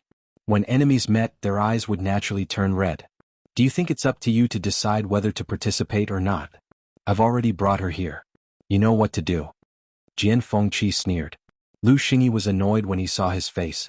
However, there were many people watching in the dark. Of course, he couldn't do something so deceptive in public. Origin, name, age. He flipped open a booklet and picked up a pen. Chu Luiyue said, Country Yao Chen Chu Luiyue 14. Lu Xingyi's pen paused and he looked up at her again. She was quite young. Warrior rank. 3rd rank. Lu Xingyi didn't seem to mind and sneered. Chu Luiyue pretended not to hear anything. That's enough. Take this with you and go to Xuanji Square tomorrow morning to participate in the Wanzheng competition. As he spoke, Lu Xingyi handed over a red string bracelet with a longan-sized bronze bead strung on it. This represents your identity. If you lose it, it will automatically be considered as a forfeit. Chu Luiyue took the bracelet. Thank you, Lord Lu. Something flashed across Lu Xingyi's eyes as he stared at Chu Luiyue and laughed mysteriously. You're quite sensible. Although she came with Jian Fengqi, she was indeed a stunning beauty. Maybe I can find a chance to. Chu Luiyue pretended not to see the intention in his eyes. Jian Fengqi grabbed her arm. Let's go. This place is foul. I can't stay here a moment longer. Chu Luiyue staggered, but she didn't feel dissatisfied with Jian Fengqi. Instead, she curved her lips and said in an inaudible voice, Thank you. Jian Fengqi glanced at her in annoyance. Did this girl know what kind of person Lu Xingyi was? Be careful of this person in the future. Chu Luiyue rarely felt that Jian Fengqi was so pleasing to the eye. Her smile deepened. I know. Jian Fengqi felt inexplicably weak from her smile. He let go of her arm and walked forward quickly. Chu Luiyue said slowly from behind, Young Master Jian, don't walk so fast. You still have to send me off. Jian Fengqi suddenly stopped. Did he owe Chu Luiyue and Mu Qinghe in his previous life? Hurry up and go. The two figures gradually disappeared into the distance. Lu Xingyi's expression quickly changed and became much more respectful. Seniors, what do you think of this Chu Luiyue? Xiaofu Garden was silent, only the sound of the wind rustling the leaves could be heard. After a moment, a hoarse voice sounded. Daijing Yuan Meridian, medium. Lu Xingyi was shocked. Chu Luiyue, who was only a stage 3 warrior, had such a good Yuan Meridian? But if he had such talent, how could he only reach stage 3 at the age of 14? This matter didn't make sense. But even if he had the guts, he wouldn't dare to question this judgment. He flipped open the book and added a small medium below Chu Luiyue's name. Chu Luiyue and Jian Fengqi arrived at the Mu residence. Seeing the familiar door, Chu Luiyue was a little dazed for a moment. As the deputy general of the Black Cavalry, Mu Qinghe had a high position and was given a residence early on. He had always been diligent and thrifty, so he didn't care much about such things. Back then, Chu Luiyue was the one who helped him pick this courtyard. Even the decorations were mostly done according to her preferences. He didn't expect that with the passage of time, he was still living here safely. The corners of Chu Luiyue's mouth moved slightly. He wanted to laugh but he couldn't. This scene was too ironic. Outside the Mu residence, there were 2 soldiers in black armor guarding the entrance. Seeing Jian Fengqi, one of them immediately stepped forward. Welcome, young Master Jian. Jian Fengqi asked. Where's your master? I personally brought him back. Why isn't he coming out? The soldier said respectfully. Young Master Jian, the deputy general is not in the residence right now. But before he left, he said that if you bring someone here, you can go in directly. Not here? Where did he go? Jian Fengqi asked casually. The 2 soldiers looked at each other awkwardly. This subordinate doesn't know. Jian Fengqi snorted. Although Shiling City was big, there were only a few places Mu Qinghe would go. He waved the green jade fan in his hand. I still have something to do, so I'll take my leave first. This Miss Chu was personally invited by your deputy general. You must serve her well, understand? The two soldiers glanced at Chu Luiyue, but their expressions were very calm. Yes. Chu Luiyue thought self-deprecatingly. These soldiers were indeed personally trained by Mu Qinghe. Faced with her appearance and cultivation level, they didn't show the same expression as the others. They looked at her as if she was a piece of wood. Mu Qinghe always led soldiers with strict military discipline. This was also why he could win every battle. Jian Fengqi turned around and winked at Chu Luiyue. Go by yourself. Chu Luiyue thanked him again. After Jian Fengqi really left, she stepped over the threshold. One of the soldiers quickly walked up to them. Miss Chu, please follow me. There were no servants or maids in the Mu residence. Those who served here were all soldiers of the Black Cavalry. Chu Luiyue nodded slightly and followed. She had just taken 2 steps when she suddenly heard a strange movement beside her. Chu Luiyue seemed to have sensed something and turned her head to look. A green shadow quickly flew towards her. It was Hong Yao. Chu Luiyue smiled. Hong Yao, long time no see. Before she finished speaking, the smile on her face suddenly froze. There was a trace of scarlet blood under Hong Yao's wings. Digression. Today's update is complete. Mobile users, please browse and read. A better reading experience comes from Iowa. Chapter 478. However, the red demon quickly landed on Chu Luiyue's shoulder and retracted its wings. The soldier leading the way did not notice this abnormality. The other shoulder sank slightly. Dumpling had also come out. She crossed her arms and glared at the red demon. Just as Chu Luiyue thought that she was going to cause trouble for the red demon again, Dumpling curled its tail and obediently squatted on her shoulder. Chu Luiyue heaved a sigh of relief. It was quite rare that these two did not fight when they met. Chu Luiyue looked at the soldier in front of her and saw that he was looking at her with a shocked expression. Is there something on my face? Chu Luiyue asked. No. The soldier suddenly came back to his senses and quickly lowered his head. However, the waves in his heart did not calm down for a long time. The red demon was actually so intimate with this Miss Chu. One had to know that other than Vice Admiral Mu, no one else could even touch it. He really did not know how this Miss Chu did it. However, the soldiers who could enter the Mu clan were all well trained. Although he was very shocked and puzzled by this matter, his expression quickly returned to normal. Miss Chu, this way please. Chu Luiyue followed him to a small courtyard behind the Mu clan. The deputy general said that since you're here, you can stay in Wind Lotus Courtyard for the time being. This place has been cleaned up inside and out. You can rest at ease. During this period of time, I will be in charge of all the affairs of Miss Chu. Chu Luiyue nodded slightly and asked with a smile, Thank you. How should I address you? I'm Duan Ziyu, a lieutenant of the Black Cavalry. Duan Ziyu straightened his shoulders and said with full of energy. Thank you, Lieutenant Duan. Miss Chu, you're welcome. Chu Luiyue pointed inside. Then I'll go in first? Duan Ziyu said, Please. Chu Luiyue walked towards Wind Lotus Courtyard. She didn't need to turn around to know that Duan Ziyu was standing guard at the entrance of the courtyard. In fact, she could sense that Duan Ziyu was not the only one. There were many people hiding in all directions of Wind Lotus Garden. Whether it was protection or surveillance, Chu Luiyue didn't care. Since they were already in West Hill, there were still many things to do.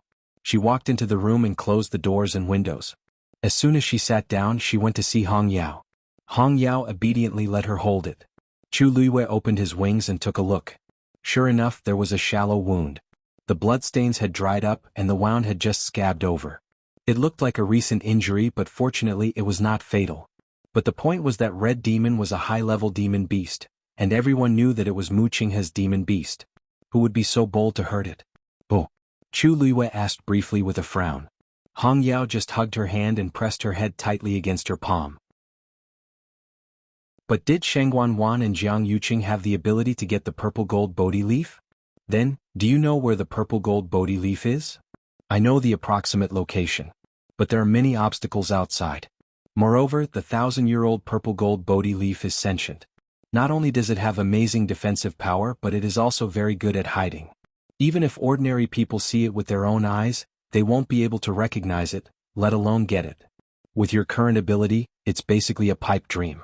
Chu Luiyue, then what's the point of telling me this? She said faintly, So, you told me this just to humiliate me? Of course not. I don't have the leisure to do that. Can't you talk properly? Ordinary people can't even get close to the purple gold Bodhi leaf, let alone get it. But if you have my aura on you, this won't be a problem. Chu Luiyue frowned slightly. You're in my dantian. As long as you can't hide, my body will be tainted with your aura. Isn't that enough? Of course not. The legendary three-eyed eagle paused for a moment before saying, my physical body is now destroyed and only my spirit is left.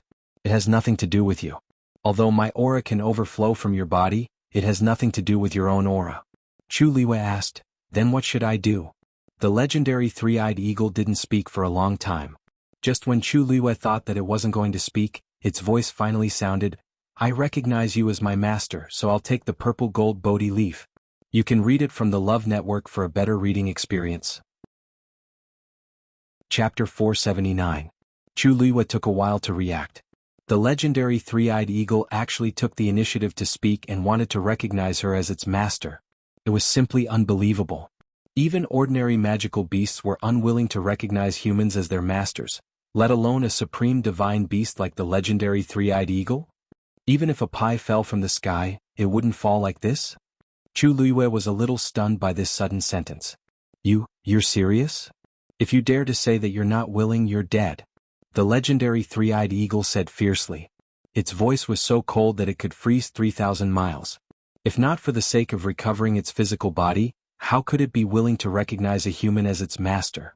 In the entire history of the legendary three-eyed eagle clan, there was almost no such thing. It felt more uncomfortable than anyone else and more unwilling than anyone else. But this was the only way. It had been burned in the heavenly square cauldron for thousands of years. The endless torment of the long nights had caused it unbearable pain. Its mind and will had long been destroyed countless times. If not for its last bit of obsession, it would have long been unable to hold on and died in the endless flames. Over time, this had already become its last pillar of support. So, it must find a way to recover its physical body and return to its previous peak. Chu Luiyue coughed. This kind of thing, I think everyone would wish for it, right? But I already have Dumpling. I'm afraid this will be a little difficult. As she spoke, she opened her eyes. As expected, she saw Dumpling staring fiercely at her lower abdomen. Its entire body was filled with surging murderous intent. It looked like if Chu Luiyue agreed, it would immediately fight. The legendary three-eyed eagle sneered with undisguised pride. I am a divine beast. Naturally, I am not restricted by this rule. The saying that a person could only have one magical beast at a time was a rule for ordinary magical beasts. But to a divine beast, this was not a problem at all. Chu Luiyue opened her eyes slightly. This was the first time she had heard of such a thing. So divine beasts were really so capable? Dumpling bared its teeth and let out a threatening roar. Its two claws were clenched into fists. It wanted to fight this fellow to the death. Chu Luiyue was caught in a dilemma. On one hand, she didn't want Dumpling to be unhappy, but on the other hand, she really did want to help the legendary three-eyed eagle recover its physical body. After hesitating for a moment, she asked, there should be other ways, right? The legendary three-eyed eagle sneered. Of course there is.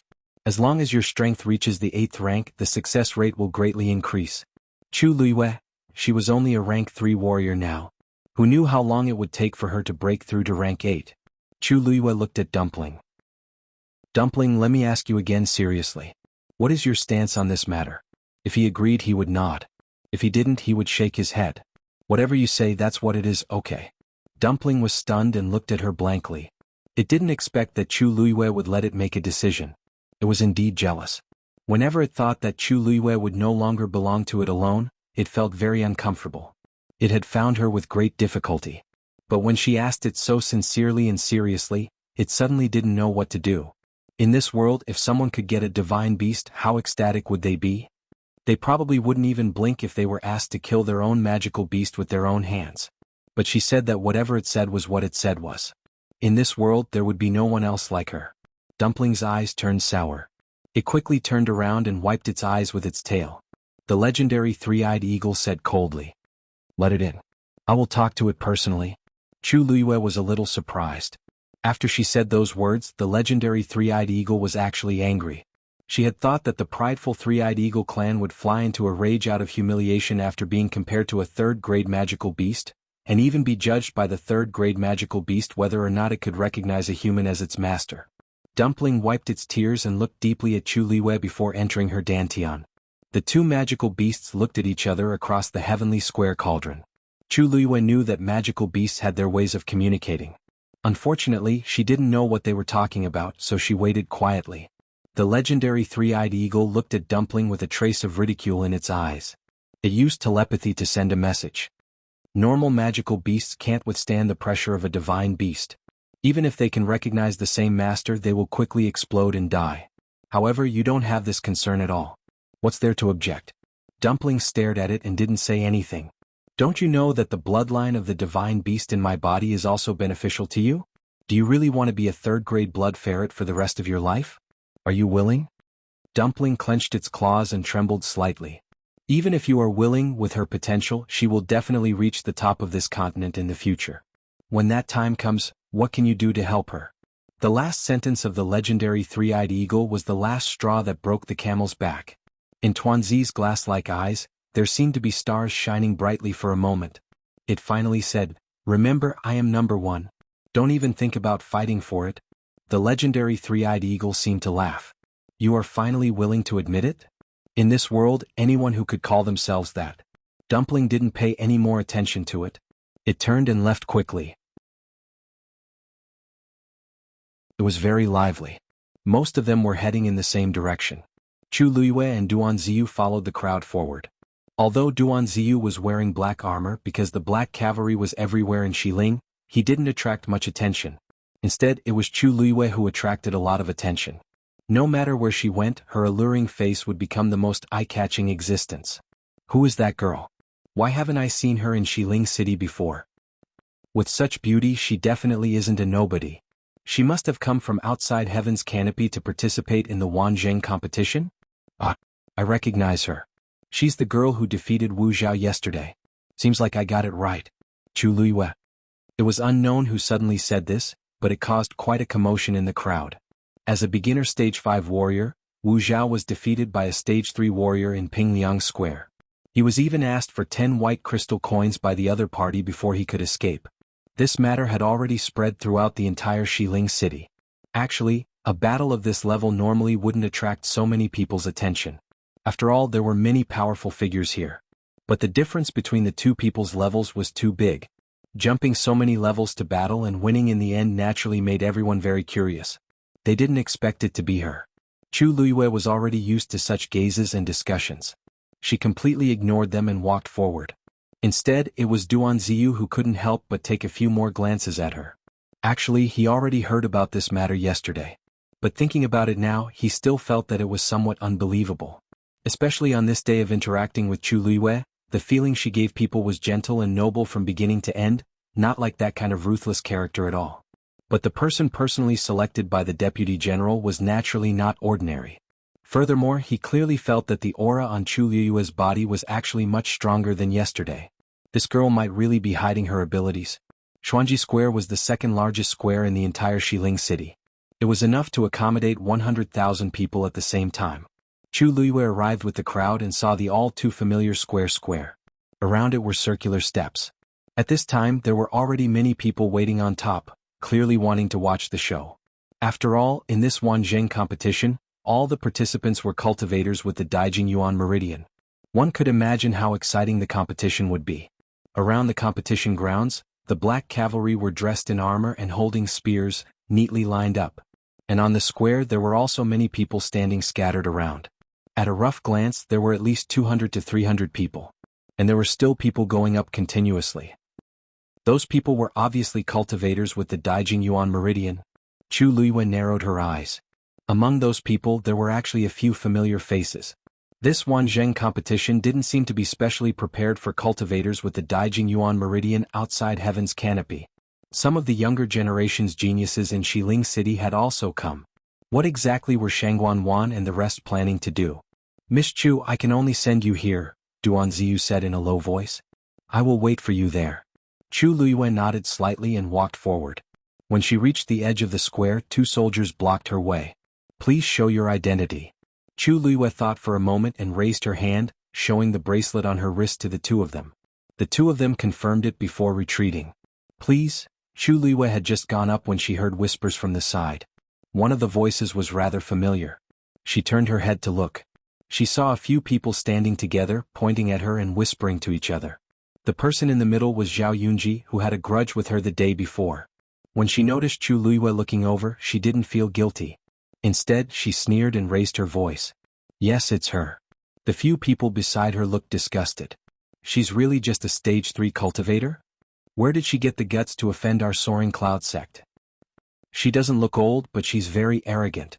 Zhao Yunji's eyes flashed with a hint of smugness as she walked in front of Chu Luiyue. Chu Luiyue, I want to challenge you. Do you dare to accept? Chapter 481. Of course, Chu Luiyue wouldn't reject someone who was rushing to her death. You're welcome. Zhao Yunji didn't expect Chu Luiyue to agree so easily. She didn't have the chance to say the threats and sarcastic words she had prepared. She couldn't help but feel aggrieved. She said in a low voice, You can be as arrogant as you want. Later you'll know the consequences of offending the Soaring Cloud sect. In Shilling City there were many sects and factions. The Soaring Cloud sect was one of the best. It was undeniably a first-rate sect. Chu Luiyue's gaze swept across the people behind her. From their clothes and the symbol on their left chest, she could tell that they were young disciples of the Soaring Cloud sect. However, she wasn't very familiar with them. Other than the Soaring Cloud sect's sect master and a few elders, whom she had seen more often, the other disciples were rarely seen. Sensing Chu Luiyue's gaze, Zhao Yunji thought that she was afraid and said proudly, You don't have to look. There's no need to look anymore. Those are the most outstanding geniuses among the younger generation of the Soaring Cloud sect. With your background and strength, it's impossible for you to be on par with them in your entire life. If I didn't persuade them this time, they would have already taken action for me. At that time, you wouldn't even be able to leave this square standing. She moved closer and stared at Chu Luiyue, then sneered, You don't have to thank me. There's no need to thank me. I just wanted to deal with you personally. Chu Luiyue raised her eyebrows slightly. This Zhao Yunji looked gentle and harmless, but her heart was ruthless. Unfortunately, there was something wrong with her brain. Previously, in the northern borderline, Qin Shiyuan was defeated by Jian Fengqi in one move. Even if they didn't know Jian Fengqi, they should have done a private investigation to confirm the opponent's identity. Moreover, Jian Fengqi's appearance was very special. It wasn't hard to find out if they asked around. However, it was obvious that they didn't ask anything after returning to Shilling. Did they really think that they were invincible with just the Soaring Cloud sect? The Soaring Cloud sect was good, but in Shilling there were many stronger sections. Chu Luiyue smiled slightly. I'm looking forward to it. Seeing that Chu Luiyue was so stubborn, Zhao Yunji was annoyed. She said angrily, Then come with me to sort the items now. My opponent for the first round will be you. Chu Luiyue frowned. Sort? You don't even know such an important thing. Zhao Yunji widened her eyes in amusement and mockery as she looked at Chu Luiyue with disdain. It's probably because your background is too lowly, so no one is willing to tell you, right? Chu Luiyue scanned her surroundings and indeed saw two elders in white robes standing in the middle of the square. In front of them was a gigantic black jade board. Upon closer inspection, it turned out that it was a list of names. The names were arranged in pairs in order. In front of the jade board there were also many people standing in pairs. They seemed to be waiting for the two old men to write their names. The first round is done in pairs? Chu Luiyue asked with narrowed eyes. Of course. Moreover, this is only the preliminaries. After this round, it will be considered the official competition. And those who are eliminated in this round will be kicked out. Therefore, Zhao Yunji decided to step on Chu Luiyue from the start. What? You don't dare? Chu Luiyue chuckled. Why wouldn't I dare? Just go. With that, she walked towards the center. Zhao Yunji looked at her carefree expression and thought to herself, Let's see how long you can pretend to be dumb. On the square, although everyone seemed to be standing casually, they were all secretly observing others. Who knew which one of them would be his opponent in the next round? There was no harm in knowing more about it. Chu Luiyue and Zhao Yunji walked over one after another and immediately attracted the attention of many people. There was no other reason. It was because Chu Luiyue was the only stage 3 warrior in the square. It was impossible not to be conspicuous. Some people's gazes toward Chu Luiyue immediately became strange. Are you kidding me? There's actually a stage 3 warrior participating? She's really bold. Doesn't she know how cruel the competition is? Or is she just here to have fun? Ha, this is Shi Ling. Who dares to say that they're here to have fun? I'm envious of the girl beside her. She's definitely going to win this round. Why didn't I notice it just now? Chu Luiyue pretended not to hear anything and quietly queued up. Soon it was her and Zhao Yunji's turn. Just put the beads on your bracelets here. One of the elders pointed at a groove at the bottom of the jade board. I'll go first. Zhao Yunji was one step ahead of him and placed her bead on it. The bronze bead emitted a faint light. Then a name suddenly appeared in the empty space on the jade board. Zhao Yunji. Below her name, a small line of words appeared at the same time and quickly disappeared. Chu Luiyue, who was standing nearby, could clearly see that the line of words said, Soaring Cloud Sect Qin Shiyuan. This was an indication of her identity. The two old men glanced at each other and nodded their heads. The old man standing on the left even had a smile on his face. I heard that you're only 17 years old this year and are already at the beginner stage of stage 5. Not bad. If you perform well, Soaring Cloud Sect will have another outstanding disciple. Zhao Yunji was flattered. Thank you, Elder Qiushi. Before she came, she had heard from her cousin that Elder Qiushi was also from Soaring Cloud Sect. Although he later became an elder in the palace, he had always taken care of Soaring Cloud Sect. Elder Qiushi was even more satisfied that the girl in front of him knew his name. Chu Luiyue couldn't help but curl her lips. Qin Shiyuan and Zhao Yunji arrived at Xiling later than her, but in just one night, Zhao Yunji not only knew the process of the competition, she even knew the identity of the exam elder. It could be said that she didn't put in any effort. Who are you in a group with? Elder Qiushi asked. Zhao Yunji smiled sweetly and pointed at Chu Luiyue behind her. It's her. Seeing that Chu Luiyue was only a stage 3 warrior, Elder Qiushi's smile faded a little. You just have to follow what she did before. Chu Luiyue didn't mind his cold attitude. She stepped forward and put the bead into the groove. A faint glow flashed. On the jade board, her name finally appeared next to Zhao Yunji's name. Chu Luiyue. Soon a small line of words appeared below. Dragon Teeth Mountain Jian Fengqi. Chu Luiyue blinked. That's not right. She was brought here by Mu Qinghe. How could Jian Fengqi be here? Lu Xingyi didn't even ask yesterday. He must have thought that she was brought here by Jian Fengqi. However, Zhao Yunji's expression froze. Jian Fengqi, the rumored tyrant of Xiling City, the young master of Dragon Teeth Mountain, Jian Fengqi? Digression. Your phone has been fixed. Please browse for a better reading experience from Love Network. Chapter 482. She subconsciously wanted to deny this conjecture, but that line of words was clear. Dragon Teeth Mountain Jian Fengqi. In the entire Xiling City, there was only one Dragon Teeth Mountain, and only one Jian Fengqi. She only knew this person because she had heard her cousin mention him when they were chatting. Dragon Teeth Mountain and Soaring Cloud Sect had been enemies for many years, and they had always disliked each other. In his description, this Jian Fengqi was arrogant, unruly, and had no regard for the law. He had even scolded the 9 elders of Soaring Cloud Sect to their faces. The entire Soaring Cloud Sect hated Jian Fengqi to the core. However, he was the young master of Dragon Teeth Mountain. His status was honorable and he was extremely powerful.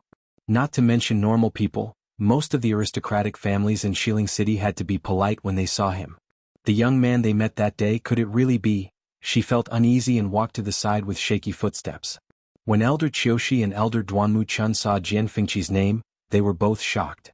When they looked at Chu Luiyue again, their expressions changed slightly. Chu Luiyue put away the pearl and noticed that the duo's expressions were a little off. He asked with a smile, "Is there anything else, elders?"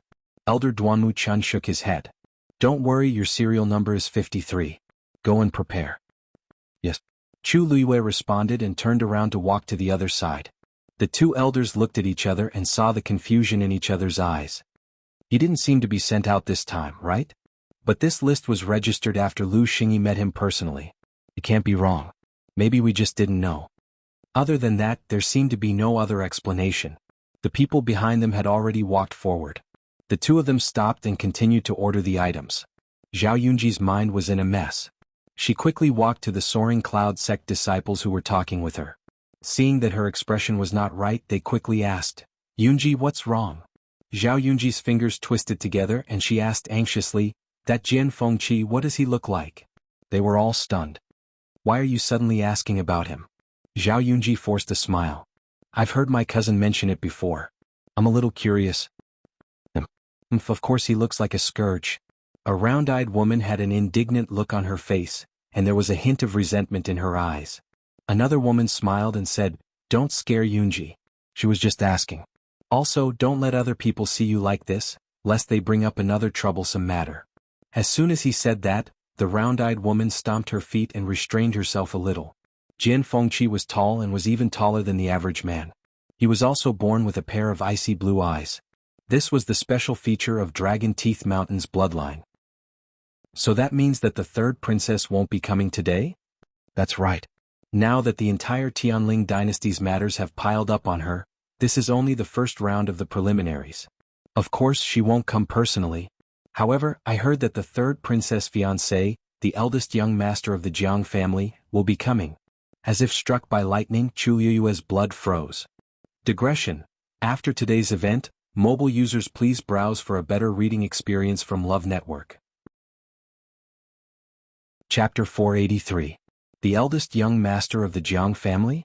The eldest son of Grand Tutor Jiang Lizhua? Wasn't he the princess in the past? Sure. Do you want to die? How dare you say such things? What's wrong? When I came to West Hill 2 years ago, didn't I say? You said it was 2 years ago. Today is different from the past. Many things have changed. That person back then. Something went wrong with his cultivation. This kind of thing is more or less disgraceful. Now, the entire Tianling dynasty doesn't mention it anymore.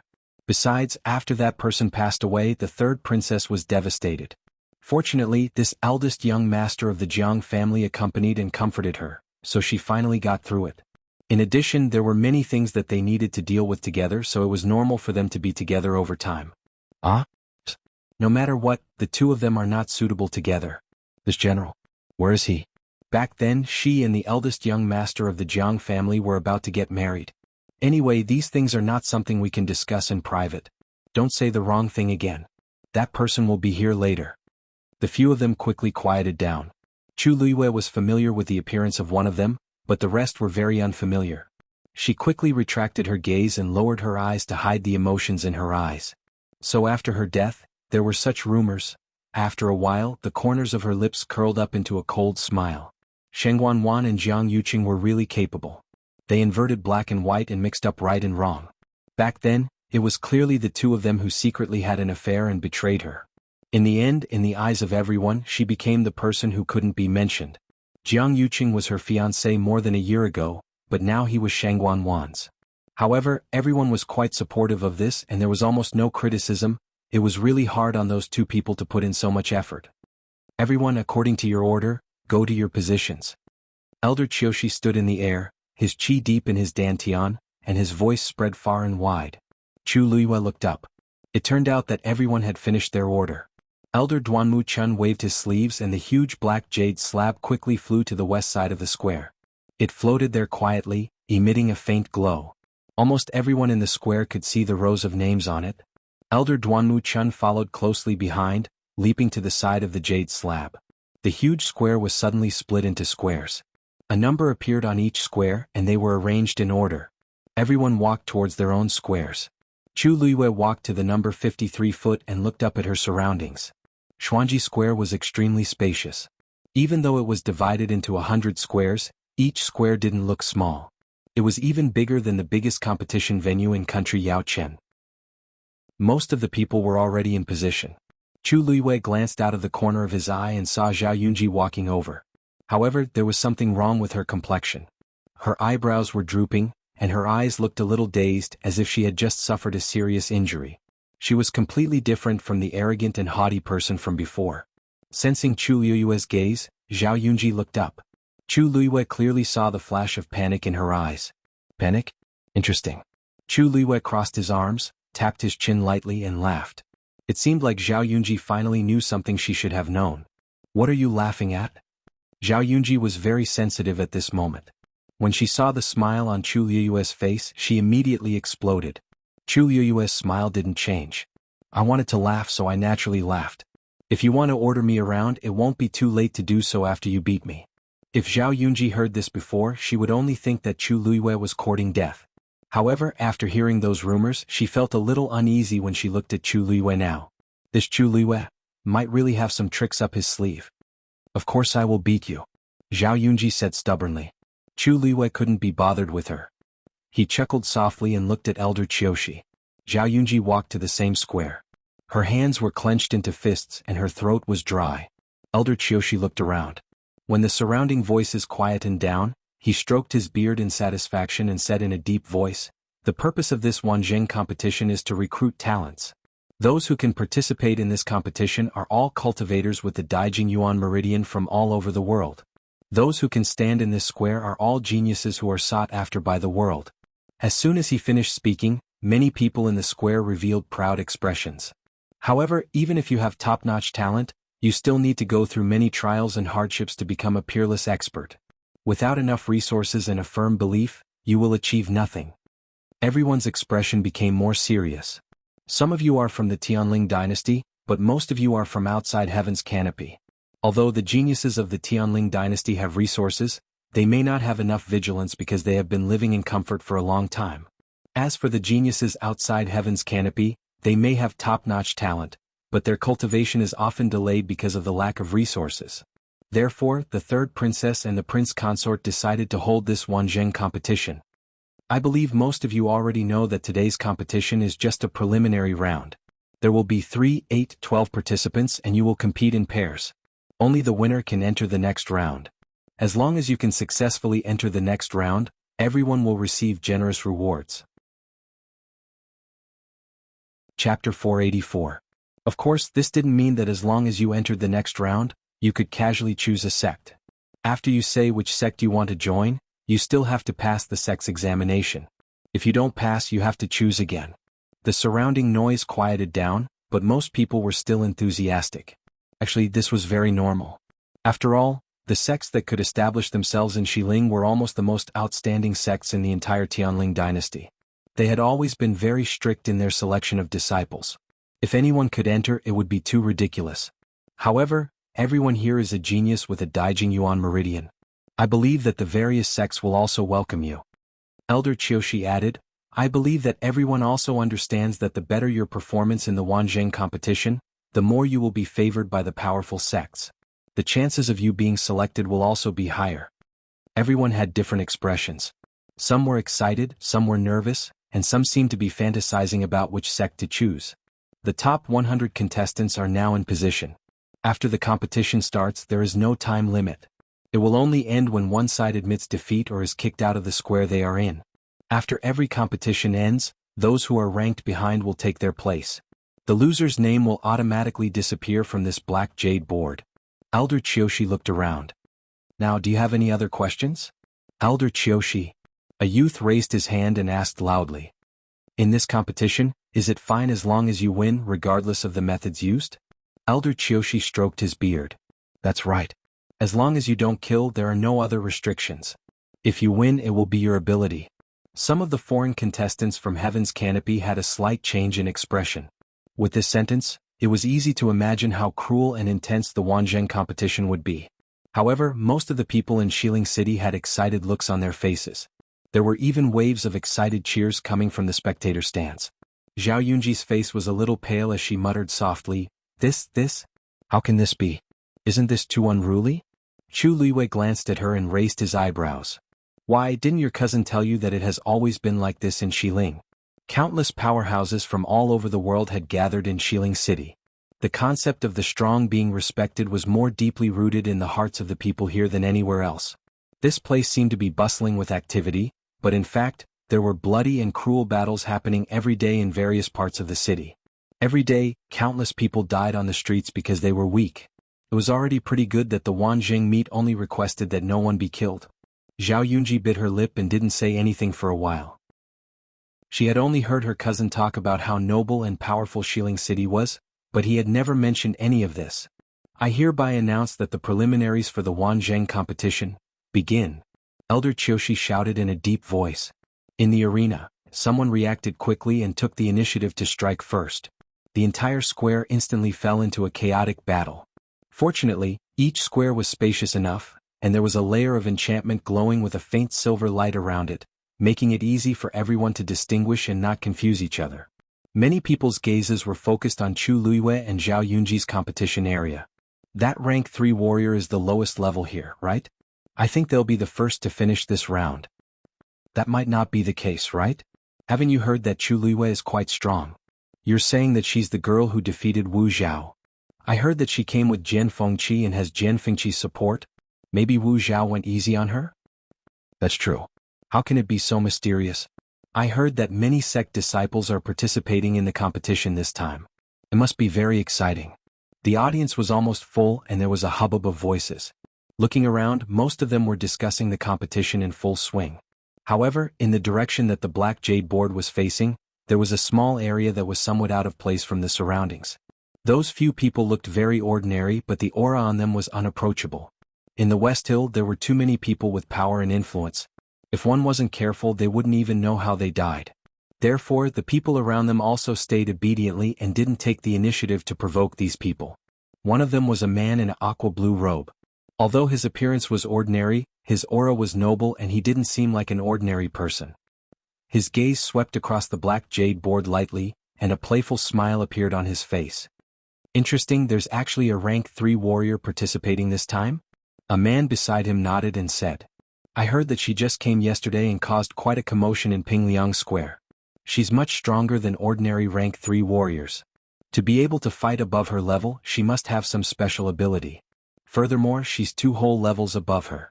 Even if her realm is low now, her potential is not bad. The man in the aqua blue robe's gaze landed on the square. A slender and exquisite figure of a young girl came into view. From his angle, he could only see the simple hair tied up and the red skirt fluttering in the wind. The black and red complemented each other. It was clearly a simple outfit, but there was an indescribable charm to it. From afar it looked like a vivid and flowing painting. The man beside him quietly made a hand gesture. He narrowed his eyes. That girl's Daijing Yuan Meridian is actually intermediate. She doesn't look old. She said she's only 14 years old. Where did she come from? Country Yaoqian. The man in the aqua blue robe suddenly paused. Yaoqian? Isn't that the place Mu Qinghe went to? Yes. And she was brought here by Jian Fengqi. The man beside him noticed that his expression was a little off and asked apprehensively, Eldest young master, what's wrong? Is there something wrong? The man pondered for a moment and shook his head. Nothing. It seemed like there was more to this matter than met the eye. In the arena, Zhao Yunji pulled out a blue rapier. An icy aura quickly spread from it. Very quickly, a thin layer of frost formed on the thin sword. Even the ground under her feet began to be covered with a thin layer of ice. Ice River Slash. Zhao Yunji poured all the force in her body into the blue rapier. A silver light quickly spread from the hilt. It was like a layer of ice breaking. A cracking sound rang out, and a piercingly cold and ferocious sword chi surged out. Zhao Yunji tiptoed and leaped up. The blue rapier pierced straight for Chu Luiyue's heart. This ice river sword was made of extremely precious ice iron and was filled with the icy aura of an extremely cold place. It was extremely powerful. It had never tasted defeat in countless battles over the years. Zhao Yunji stared at Chu Luiyue. To be able to lose to my ice river sword, you didn't come here in vain. With that, the sword approached his throat. Mobile users, please browse for a better reading experience from Love Network. Chapter 485. A ball of red flame suddenly burned in Chu Luiyue's palm. The flame danced happily like a fairy, causing the surrounding temperature to rise by a lot. Celestial physician? Zhao Yunji was shocked, but then she sneered.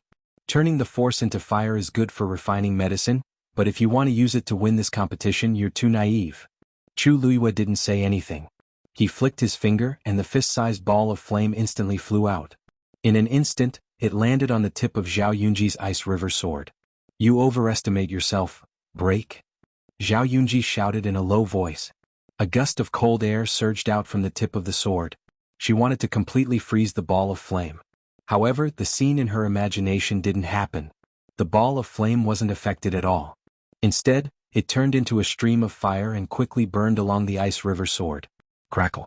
Ice and fire collided. The layer of frost that covered the ice stream sword suddenly exploded. Countless pieces of ice were wrapped in sparks and scattered in all directions. However, before they landed on the ground, the ice had completely melted and evaporated. Finally, when they landed on the ground, only burning flames were left. As the flames burned, the layer of ice that had just frozen on the ground began to quickly melt. The remaining flames spread all the way to the sword hilt. A scalding heat came from the sword hilt. Ah! Zhao Yunji cried out in pain and uncontrollably threw the ice river sword. Bang! Bang! Zhao Yunji looked over in panic and anger, only to see that the ice river sword had been completely wrapped in the red flame.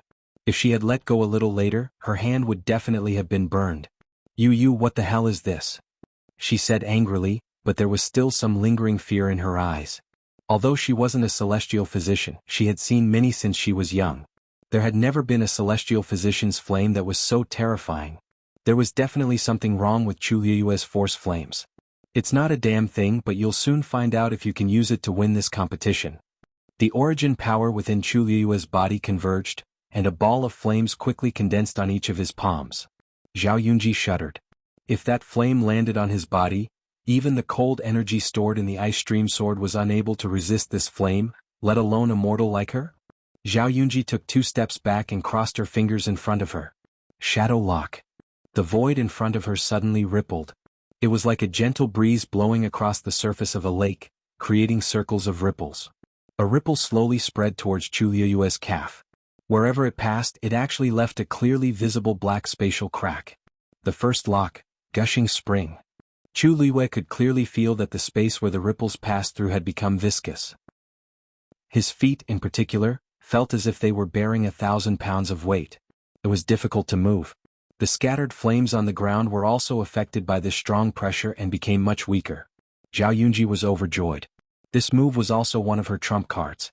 Because it consumed a lot of origin power, she rarely used it. She didn't think that she would be forced to this step after just exchanging blows with Chu Liyue. Zhao Yunji was very sullen, but she knew that there was no other way. Chu Liyue's strength was clearly much stronger than she had imagined. If she didn't get rid of him quickly, it would only be more troublesome later. The second lock, origin gate. The second ripple appeared and spread towards Chu Liyue's waist. Zhao Yunji's origin core continued to surge with origin power, crazily consuming it. This shadow-locking art was actually a genuine Earth-rank martial technique. The first 2 locks were just a foundation, the real power was in the third lock. As long as she could successfully use the third lock, she would be able to fully display the power of an Earth-rank martial skill. However, to the current her, using the third lock would exhaust all of her energy. In other words, if she couldn't win with this attack, she would have no chance at all. But, how could she not win? Zhao Yunji quickly looked up at Chu Liyue and saw that she was indeed trapped in the first 2 locks. Even the flames in her hands were almost extinguished. Zhao Yunji's heart calmed down. The first 2 locks were enough to temporarily stop the origin power in Chu Liyue's body from circulating. She wanted to use this time to prepare the third lock. Directly defeat Chu Liyue. The third ripple finally formed. Zhao Yunji suppressed the excitement in her heart and recklessly poured out origin power. Her face was a bit pale and her vision seemed to be a bit blurry. This was a sign of exhaustion. However, Zhao Yunji didn't stop. Once she thought about how she could directly defeat Chu Liyue this time, she was filled with excitement. Buzz. As the ripples in front of her became complete bit by bit, a frightening aura gradually spread out. Many people in the audience noticed the commotion and couldn't help but exclaim in shock. Earth-rank martial skill? The preliminaries have just begun, how can someone use such a move? That's Zhao Yunji and Chu Liyue? She's actually so afraid of Chu Liyue? Didn't you see earlier? Chu Liyue broke Zhao Yunji's origin weapon. If Zhao Yunji doesn't counterattack, Chu Liyue will win. Tiske. With this Earth-rank martial skill, Chu Liyue is definitely going to lose. Under the gaze of countless pairs of eyes, the third ripple was finally completed. Third lock, Heaven's Spirit. Zhao Yunji pushed forward with both hands.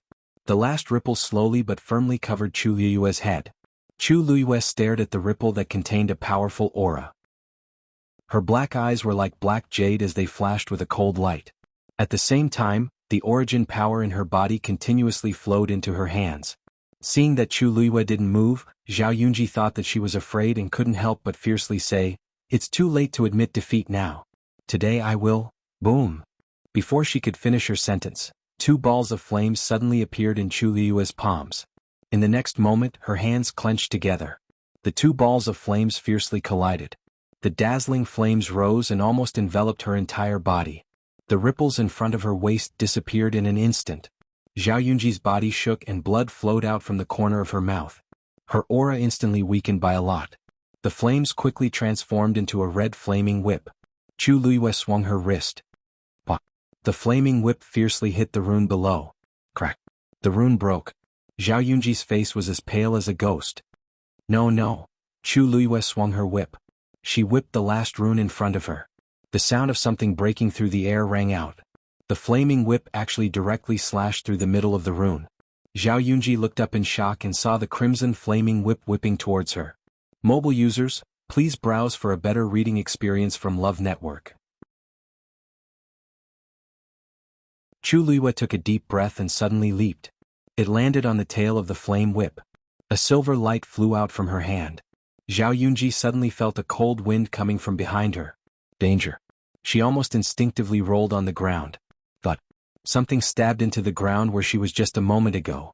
Zhao Yunji hurriedly looked over and saw that it was an extremely sharp dagger. Because a lot of power had been injected into it, the tail was still trembling slightly. Zhao Yunji heaved a sigh of relief. However, just as she was thinking of how to counterattack, she suddenly felt a chill in her chest. She slowly looked down and saw that a flying dagger as thin as a cicada's wing had pierced through her chest. If it had been just a little bit more, it would have pierced through her heart. Her footsteps suddenly stopped. Her entire body seemed to have been frozen as she stood there, frozen on the spot. Drip. A drop of blood suddenly fell. It was such a soft sound, but she heard it very clearly. That was because it was her blood. Chu Luiyue jumped down from the flame whip and landed in front of Zhao Yunji. I'll give you a chance to admit defeat, Chu Luiyue said.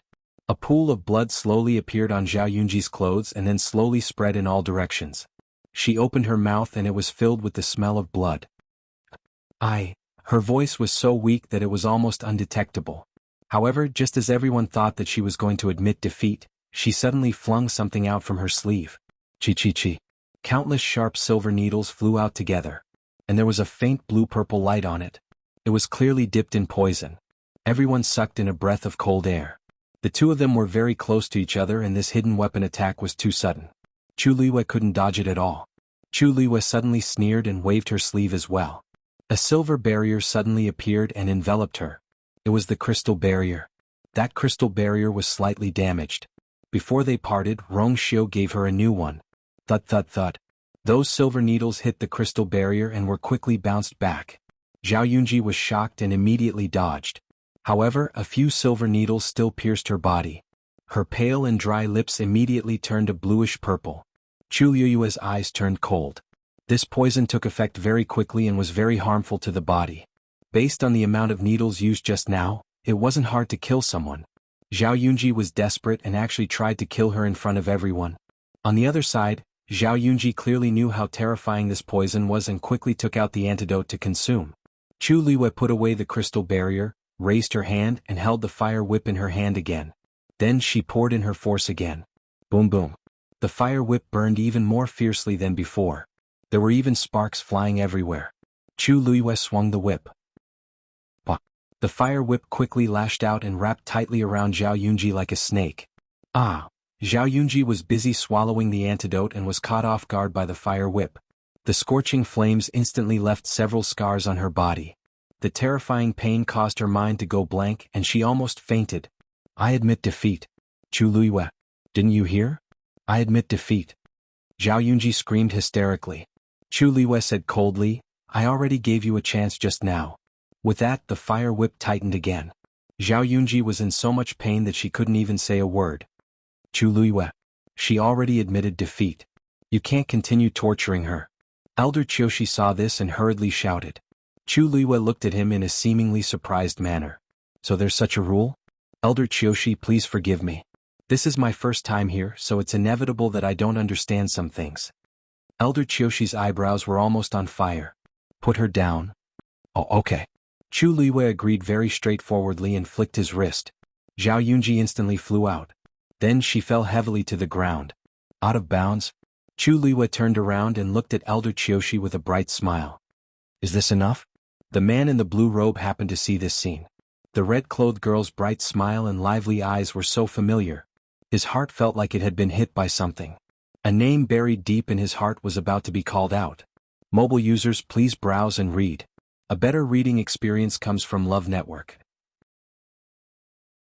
Chapter 487. Sensing his abnormality, the people around him looked over. Eldest young master, what's wrong?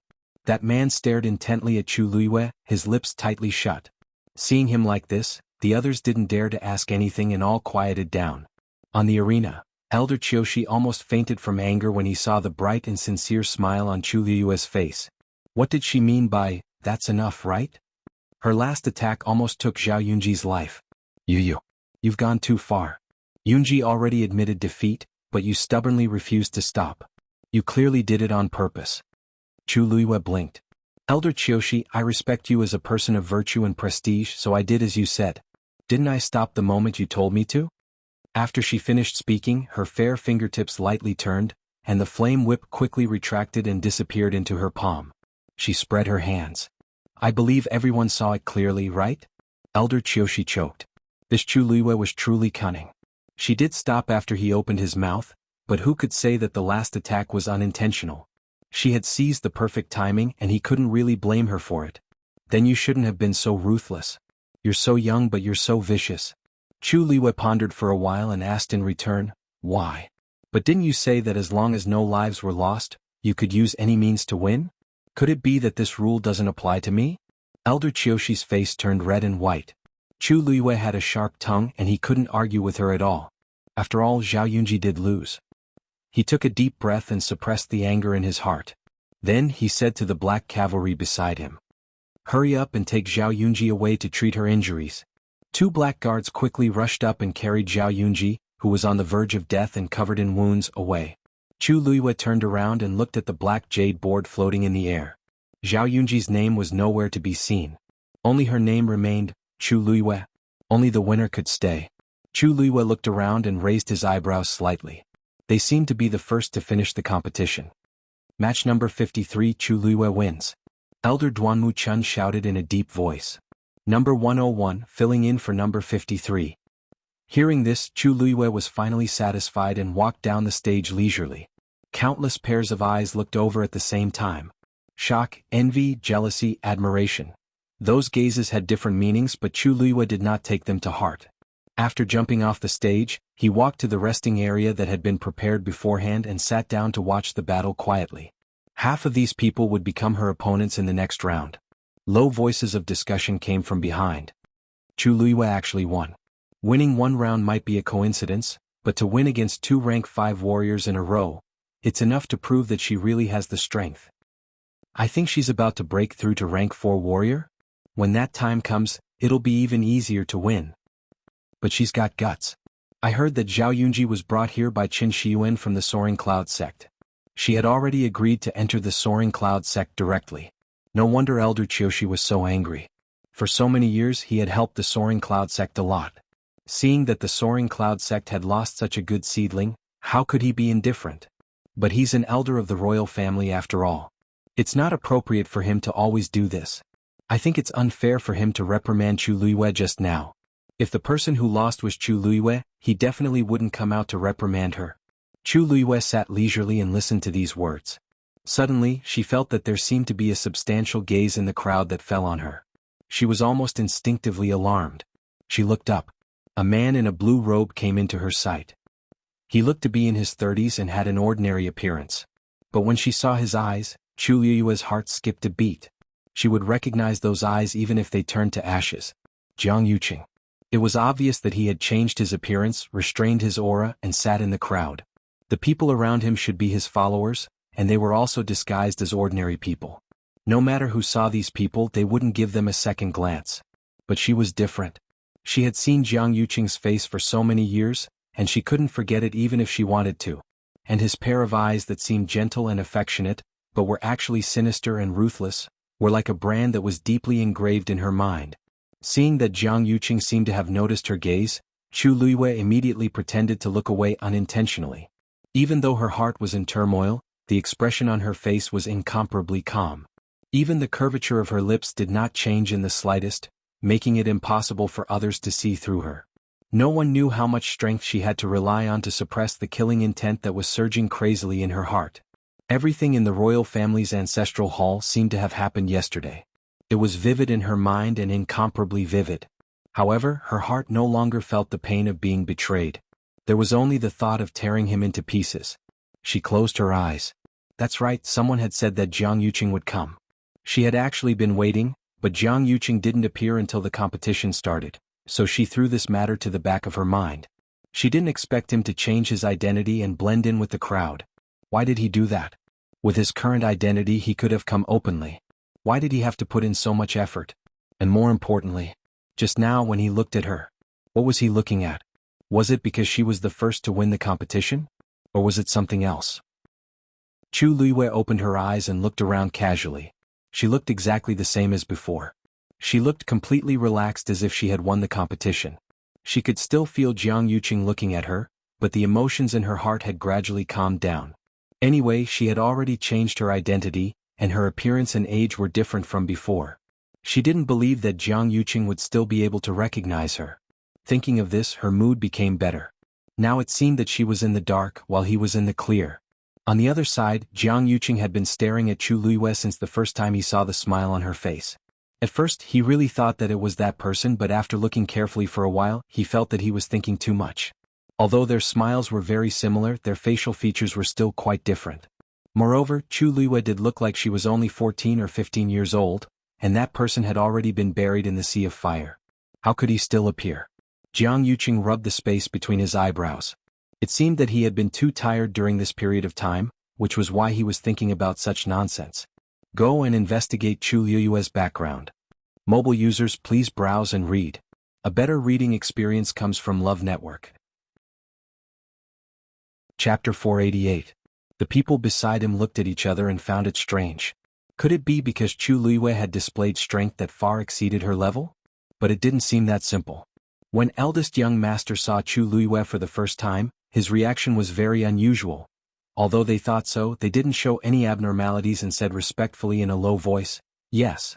After Jiang Yuqing denied the thought in his heart, he shifted his gaze elsewhere. There were hundreds of matches going on in the square at the same time. Among them, there were many more outstanding matches than Chu Luiyue and Zhao Yunji's. But for some reason he couldn't focus on the other matches. Instead he would look at Chu Luiyue from time to time. Every time he found that he couldn't help but look at Chu Luiyue, Jiang Yuqing would secretly warn himself that this was the last time. But time and time again, it seemed like he couldn't control himself. Even if he forced himself not to look at her, his mind kept recalling the smile he saw for the first time. Bright, brilliant, pure, and full of spirit and craftiness. Even if the appearance was only 30% similar, this smile had 50% of the charm of that woman from many years ago. Jiang Yuqing pinched the bridge of his nose in frustration. No, this isn't right. He came today to secretly check on these Daijing Yuan Meridian cultivators.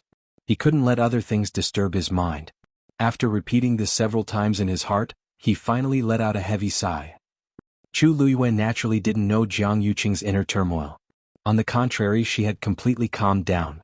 Before coming to West Hill, she had already made sufficient preparations. So after a short moment of surprise, she quickly accepted this matter. The most important thing now was to find out what they were planning to do by holding this Wanzheng competition. She didn't believe a single word of what Elder Qiushi said earlier. Sheng Guanwan and Jiang Yuqing definitely didn't have such foresight and breadth of mind. They clearly had other motives. Other than that, she needed to investigate the current situation in the imperial court as soon as possible. Who was it that had betrayed her back then, and who was still standing by her side? Chu Luiyue leaned against the chair and rested his chin on one hand, deep in thought. She was weak now, so she needed to find some reliable people to help her. Suddenly there was a commotion in the square. Chu Luiyue looked up and saw that another match had ended. Another name disappeared from the black jade board. Not long after, two names disappeared almost at the same time. After she was the first to finish the competition, the other contestants in the square seemed to have been stimulated and sped up the competition. The competition instantly became more intense. Of course, this also led to more and more matches being decided. Time passed bit by bit.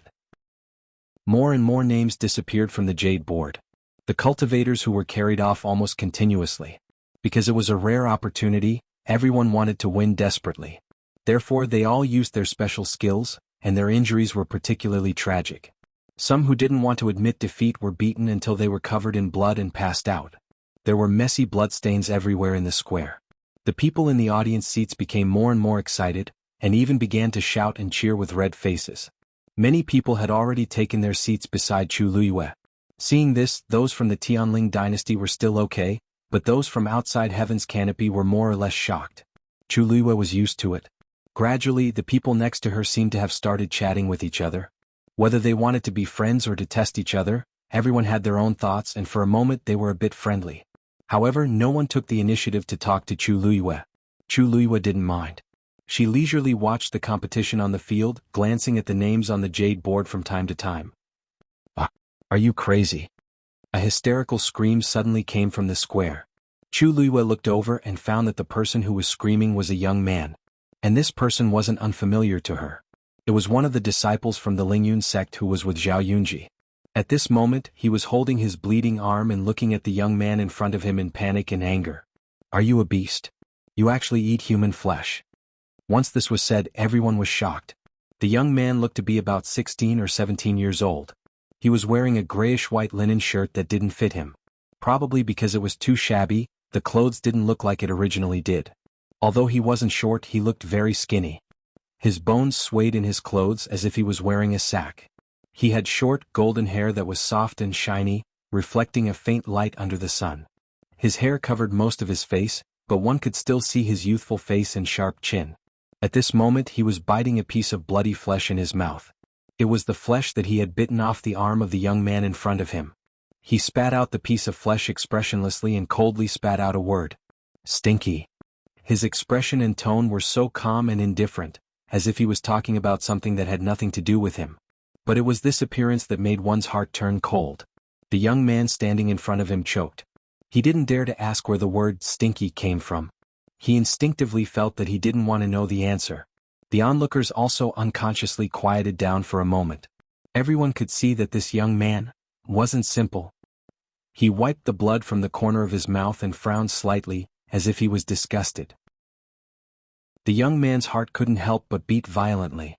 A sense of uneasiness quickly spread from the bottom of his heart. What do you want to do? He asked fiercely, his voice trembling slightly. However, the golden-haired young man didn't say anything. He only tilted his head and looked at him. Immediately, his figure suddenly took half a step back and arched his waist. His whole body was filled with amazing tension. The next moment, his figure rushed out quickly like a lone wolf in the wilderness. This time he raised his hand.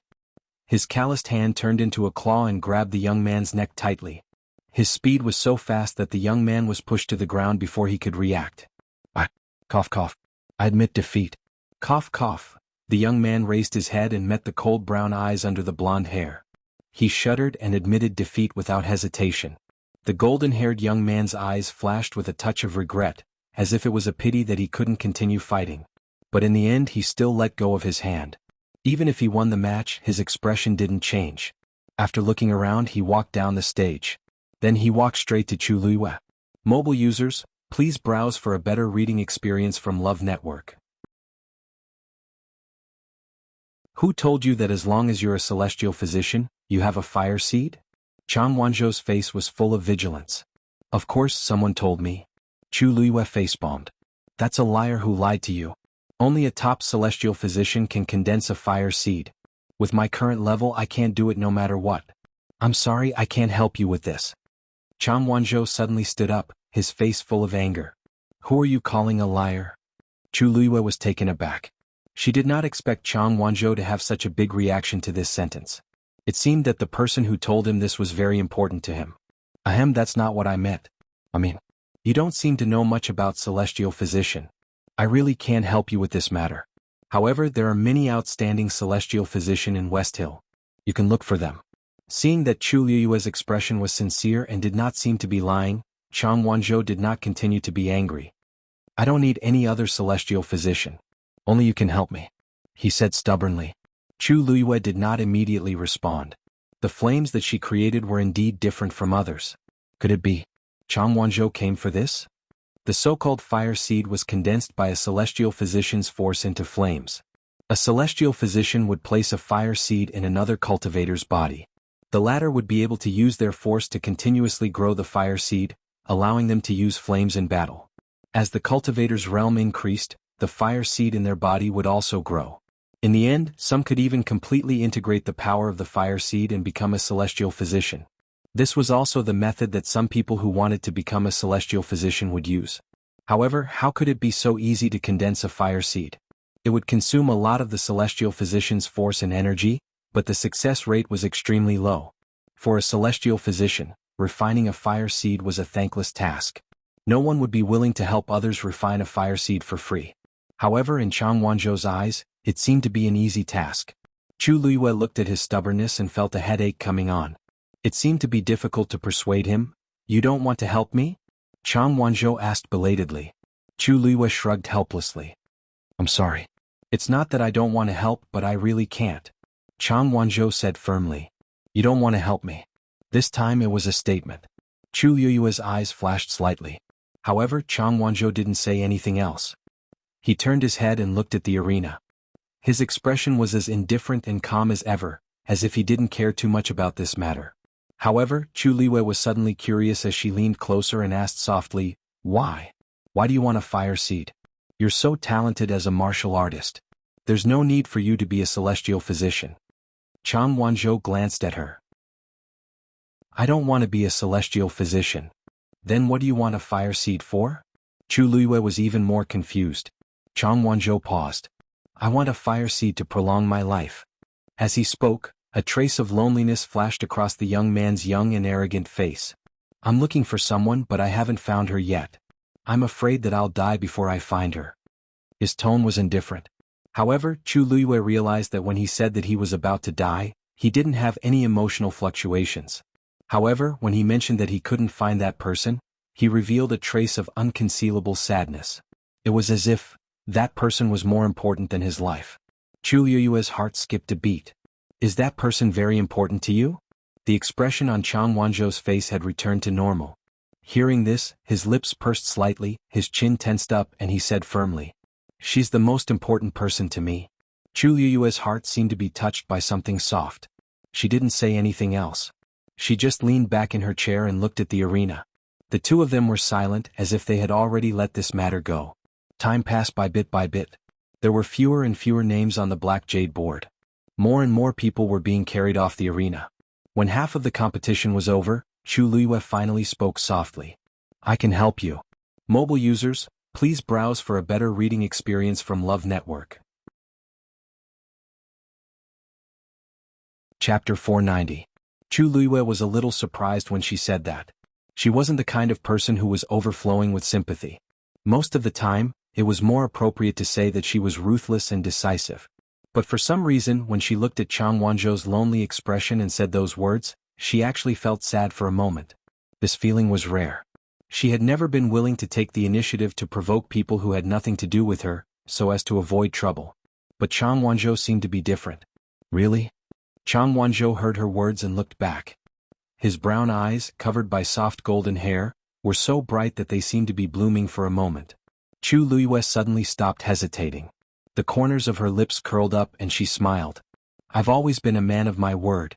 But according to the agreement, you have to be my follower for a month. Chang Wanzhou immediately nodded. Okay. After saying that, he stretched out his hand and bent his pinky. The agreement is the proof. Chu Luiyue's eyes twitched. What are you doing? Chang Wanzhou said matter-of-factly, this is the highest level of agreement between people. Since you and I have an agreement, you can't go back on your word. Chu Luiyue, looking at Chang Wanzhou's convinced expression, Chu Luiyue suddenly thought of something. Did that person teach you this too? As expected, the young man nodded. Before this, she was the only one I've made an agreement with. You're the second. Why did it sound like he was holding a pinky promise with her because he thought highly of her? Chu Luiyue's eyes turned, but she calmly stretched out her pinky and made a pinky promise with him. The young man's hand was as cold as ice. Chu Luiyue glanced at him without batting an eyelid. No wonder he said that he needed a fire seed to prolong his life. This kid looked no different from an ordinary person, but his internal organs had already been invaded by the cold evil qi. Most of the force in his body should have been frozen. Even in this state, he still had such strong combat strength. She really didn't know how amazing his true strength was. Come here. After making a pinky promise, Chu Luiyue hooked his finger at him. Chang Wanzhou leaned towards her in confusion. When he got closer, Chu Luiyue finally saw his face clearly.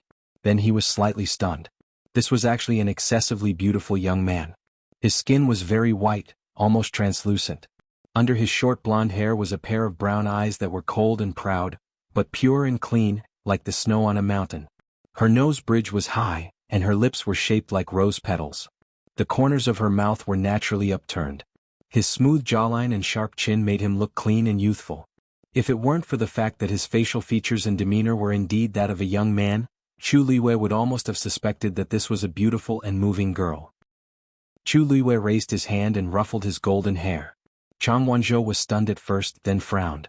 "What are you doing?" Looking at his messy appearance, Chu Liwei smiled and shook his little finger. "Since the alliance has been established, it's effective, right? Today is your first day as my attendant." In other words, as an attendant, one should have the self-awareness of an attendant. What's the big deal about ruffling his hair? Chang Wanzhou stared at her for a while. A hint of anger seemed to flash in his beautiful eyes, but in the end he didn't say anything. He just turned his head and sat upright. After a while he said coldly, "Got it?" Chu Liwei almost laughed out loud. This Chang Wanzhou looks cold and unapproachable, but in fact he seems to be very easy to coax. She now understood why the person he was looking for deliberately deceived him with a small lie. With this thought, the last bit of conflict in Chu Liue's heart completely dissipated. It just so happened that she was alone and helpless in West Hill. It would be good to have one more helper. Not to mention other things, Chang Wanzhou's talent and strength were very strong. His level should be at the peak of the 5th level now. According to his age, he could definitely be considered a top genius. "Where are you from?" Chu Liwei asked. "Nanjiang." "Nanjiang? The Nanjiang of the Tianling dynasty?" Chu Liue's eyes widened slightly. Seeing Chang Wanzhou nod, Chu Liwei was even more shocked. The Tianling dynasty had a total of 4 major territories, and they were all barren lands. Among them, the southern border was even more deserted. There were swamps everywhere and poisonous creatures were everywhere. Ordinary cultivators would die if they went there. He actually came from there. "Who brought you here?" For a cultivator with a Daijing Yuan meridian, he went all the way to Nanjiang to bring her back. "This was too. No one brought me here." Chang Wanzhou said, "I grew up in Nanjiang. I came when Thousand Reed Lake started to dry up." Chu Liwei was dumbfounded. Seeing that she didn't speak, Chang Wanzhou added, "It's been exactly 5 months." Chu Liwei took a while to recover. "So you're saying that you came to the West Hill from the Thousand Reed Lake of the southern border alone?" Chang Wanzhou nodded. Chu Liwei was shocked. What kind of person was he? He was only in his teens, but he could actually walk out of Nanjiang alone and cross thousands of miles to West Hill? A thought suddenly flashed through her mind. "You came to West Hill, to find that person?" As expected, Chang Wanzhou said with certainty, "Yes." This answer was more determined and serious than before. Chu Liwei asked hesitantly, "But every participant is brought by someone. Who did you go to Xanli Garden with?" Looking at Chang Wanzhou, how could he have gone alone? Chang Wanzhou frowned. "That person seems to be called Yu Minhan. I don't know him, but he told me that as long as I win first place in the Wanzheng competition and become famous, I'll be able to find the person I'm looking for." Chu Liwei immediately understood. That person called Yu Minhan must have discovered Chang Wanzhou's talent and deliberately tried to rope him in and trick him into participating in the Wanzheng competition. Chang Wanzhou came from Nanjiang and was inexperienced. When he heard that he could find the person he was looking for, he naturally agreed. "That Yu Minhan, do you know which sect he is from?" Chang Wanzhou's expression froze and he shook his head. "I didn't ask." Chu Liwei was speechless. This child was really honest. He didn't even know who the other party was before he boarded the other party's pirate ship. "When you signed up, you should have written his name and sect. Didn't you notice?" Chang Wanzhou suddenly fell silent. His golden hair fell down and covered his eyes. However, Chu Liwei inexplicably saw a trace of embarrassment. His fingers curled slightly. After a while he said, "I can't read." Chu Liwei reacted and thought to herself that she was really stupid. Chang Wanzhou grew up in Nanjiang. It was not easy for him to survive until now. Naturally, he did not have the opportunity to read and write. However, just as she was thinking of how to comfort him, Chang Wanzhou suddenly looked up and pointed at the black jade board. "But I recognize your name." Mobile users, please browse and read. A better reading experience comes from Love Network. Chapter 491. Chu Liue's lips curved slightly. She raised her eyebrows and smiled. "It seems that we're quite fated. Is the person you're looking for also called by this name?" Chang Wanzhou shook his head. "I don't know her name. She asked me to call her Yu, so I recognized this word."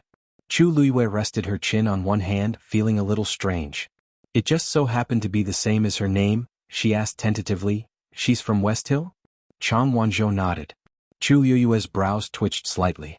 This person can't really be a liar, right? In her previous life, after she was born, her father personally gave her the name Yu. After she was conferred the title of princess, no one in West Hill used this word to avoid taboo. Those who were born later were better off and avoided, but those who used this word before changed it to something else. That person said that she was from West Hill, but she said that her name was Yu. Either that was her original name or she made it up. If it was the former, it would be fine. Chang Wanzhou would recognize that person's face when he saw her. But if it was the latter, Chang Wanzhou's efforts would be in vain. He might not be able to find her in this lifetime. Is she very good to you? Chu Luiyue asked. Chang Wanzhou looked at her strangely. Of course. She was the one who gave me my name. Looking at his resolute expression, Chu Luiyue swallowed the words that were in her throat. If she told him this now, he would definitely not believe her. He might even be angry with her. It was better to wait for a while and understand more before telling him slowly. Thinking of this, Chu Luiyue put away her thoughts and smiled. Your name is indeed very good.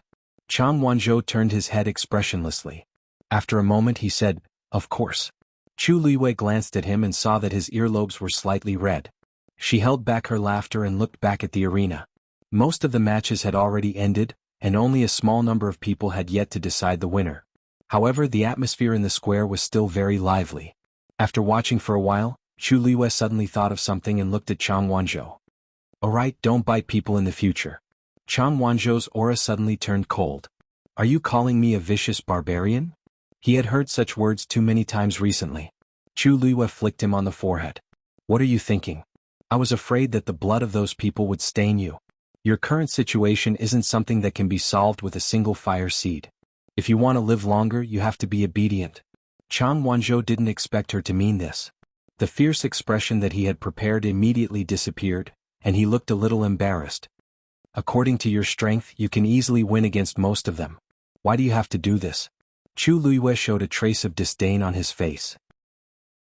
The person who fought with you just now has a low aptitude. Don't you hate him too? Chang Wanzhou opened his mouth and lowered his head dejectedly. But I need their blood. Chu Luiyue sighed. This child really doesn't know anything about my situation. She said in a low voice, although the cold and evil aura in your body can be suppressed temporarily with the blood of these cultivators, it will do more harm than good in the long run. Don't do this again in the future, understand? Chang Wanzhou looked at her serious expression and nodded subconsciously. Chu Luiyue heaved a sigh of relief. For some reason she felt like she was taking care of a child. Dong. The sound of a distant bell suddenly rang out, reverberating throughout the entire square. Chu Luiyue looked up and saw that the black cavalry in the distance had knocked on the bronze bell placed in the square. She looked at the black jade board as if she had sensed something. Indeed, she saw that only half of the name was left on it. Elder Qiushi rose into the air. The Wanzheng competition qualifiers are now over. Congratulations to the 196 winners. Enthusiastic cheers came from the crowd. There were also some people who were dejected, but almost no one cared. The winner was king and the loser was a bandit. This was the eternal law of Xiling City. Elder Qiushi looked at Chu Luiyue and the rest. Tomorrow morning, the same envoys you will meet here. The Wanzheng competition will officially begin. His voice, which was full of energy, clearly fell into everyone's ears. Most of the contestants who had already won couldn't hide their excitement. After you go back today, I hope that you can all have a good rest and prepare for tomorrow's competition. The generous rewards are right in front of you. The doors of the top sects in Xiling will also be open to you. Elder Qiushi's words were undoubtedly a shot of adrenaline to these people. Everyone became more and more excited. Yes. Chu Luiyue smiled, stood up and said to Chang Wanzhou, follow me. Chang Wanzhou nodded and followed him. Many people had already jumped down from the spectator seats to celebrate with the victorious contestants. The entire square was crowded. Chu Luiyue and Chang Wanzhou passed through the noisy crowd, intending to leave quietly. Jiang Yuqing stood up and looked at Chu Luiyue again. When he saw the golden-haired youth behind Chu Luiyue, he couldn't help but frown. He had noticed that the two of them had been talking for a long time, and now they were leaving together. Do those two know each other? He asked calmly. The man beside him followed his gaze and immediately said, That youth came from Nanjiang and seemed to have been unintentionally dragged to participate in the Wanzheng competition. The two of them probably didn't know each other previously. Jiang Yuqing looked at the golden-haired youth carefully. His Yuan Meridian? Also check on him. Yes. Jiang Yuqing turned to leave, but he suddenly saw Chu Luiyue turn around and smile, ruffling the youth's hair.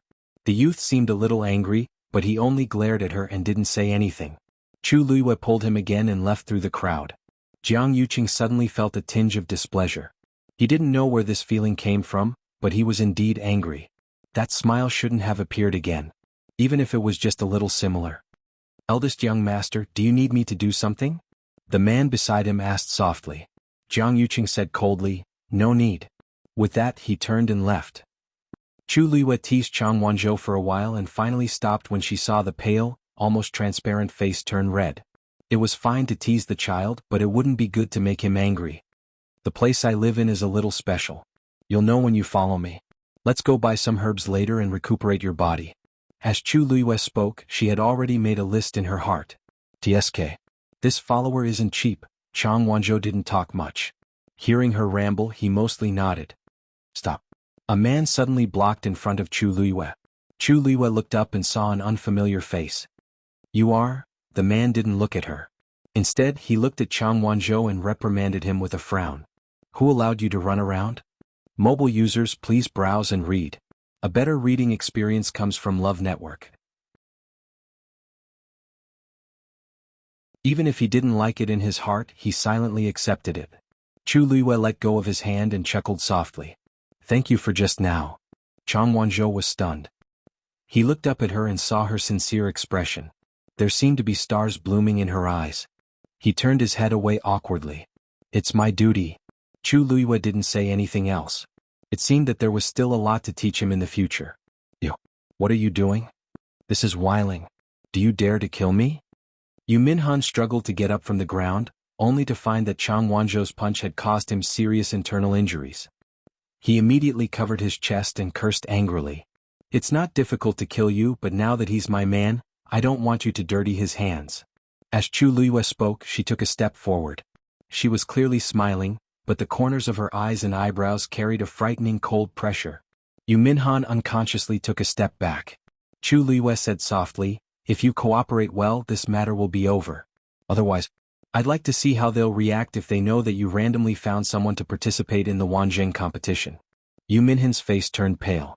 Then, as if he had made up his mind, he said sternly, I don't care what you say.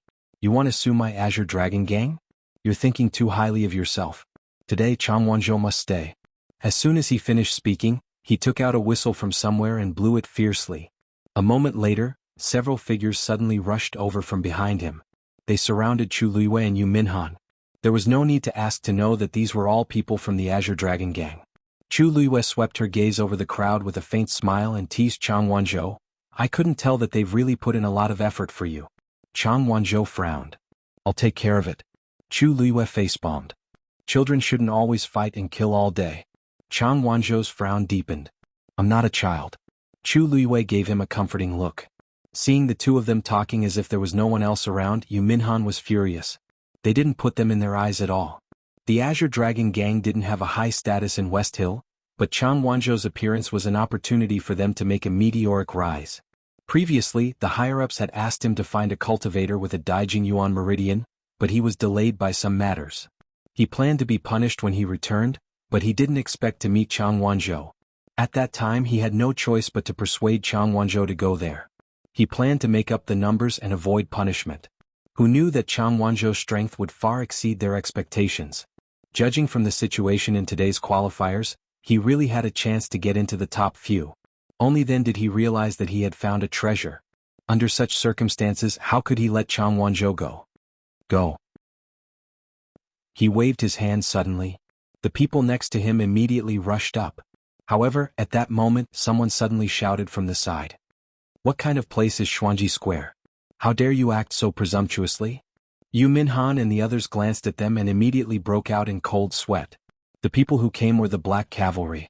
And from the looks of it, they seemed to be captains in the army. Officer, please don't misunderstand. We're not here to cause trouble. It's just a misunderstanding. This Chu Luiyue wants to steal our Azure Dragon Gang's people. You must not let her go. That person walked toward Chu Luiyue. Yu Minhan and the others were secretly happy. Chu Luiyue would not have a good ending after provoking the Black Cavalry. However, in the next moment they saw that the person actually cupped his fists and bowed respectfully to Chu Luiyue. Miss Chu, I'm late and have startled you. The expressions on Yu Minhan and the others' faces froze. Mobile users, please browse for a better reading experience from Love Network. Can't you tell whether we'll be all right or not? That's the captain of the Black Cavalry. It was usually difficult for them to even meet such a person, but now they had offended the person he wanted to protect. More importantly, it was obvious that someone of a higher rank than him had ordered him to do so. The person who wanted to protect Chu Luiyue had a higher status than the captain. That person was probably one of the top figures in West Hill. Then Chang Wanzhou, are we just going to let them take him away? He has a Daijing Yuan meridian. Another person spoke insensibly and Yu Minhan kicked him again. How could she care about that now? The entire Azure Dragon gang was probably going to be in trouble. Now, go back immediately. Find the gang leader. Chu Luiyue left Xuanji Square with Chang Wanzhou, and Duan Ziyu quickly followed. After walking for a while there were fewer people around. Duan Ziyu finally asked, Miss Chu, are you going to take young Master Chang back? Chu Luiyue looked at him thoughtfully. I do have this plan, but I don't know if the Deputy General will agree. Duan Ziyu was really curious about why Chu Luiyue did this, but he knew his identity and would never ask anything he shouldn't ask. Therefore he only said, the inspection in the mansion has always been strict, and outsiders are not allowed to get close easily. But if Miss Chu says it herself, it will naturally be different. Chu Luiyue laughed. It didn't matter whether Mu Qinghe agreed or not. At most she could help Chang Wanzhou find an inn. By the way, Captain Duan, I want to buy some medicinal herbs. I wonder if you can take me there? Duan Ziyu was a little surprised, but when he thought of how Chu Luiyue's force fire was clearly a talented celestial physician, it was normal for her to want to buy medicinal herbs. Come with me. After walking a few streets, Duan Ziyu brought Chu Luiyue and Chang Wanzhou to an enormous medicinal herb shop.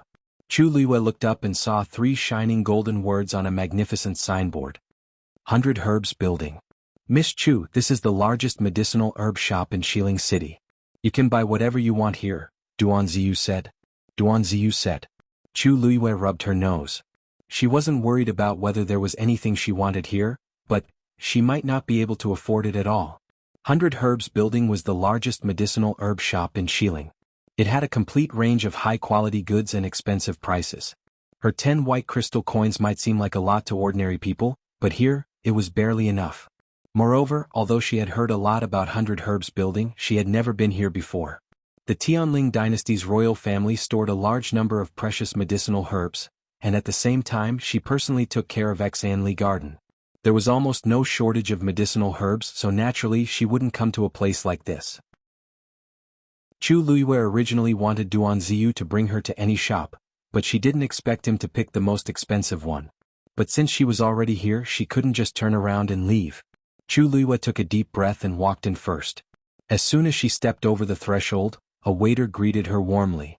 Miss, what would you like to see? Chu Luiyue glanced around. It was a special, wide, rectangular hall. Rows of transparent crystal cabinets were neatly arranged, and all kinds of medicinal herbs were placed inside.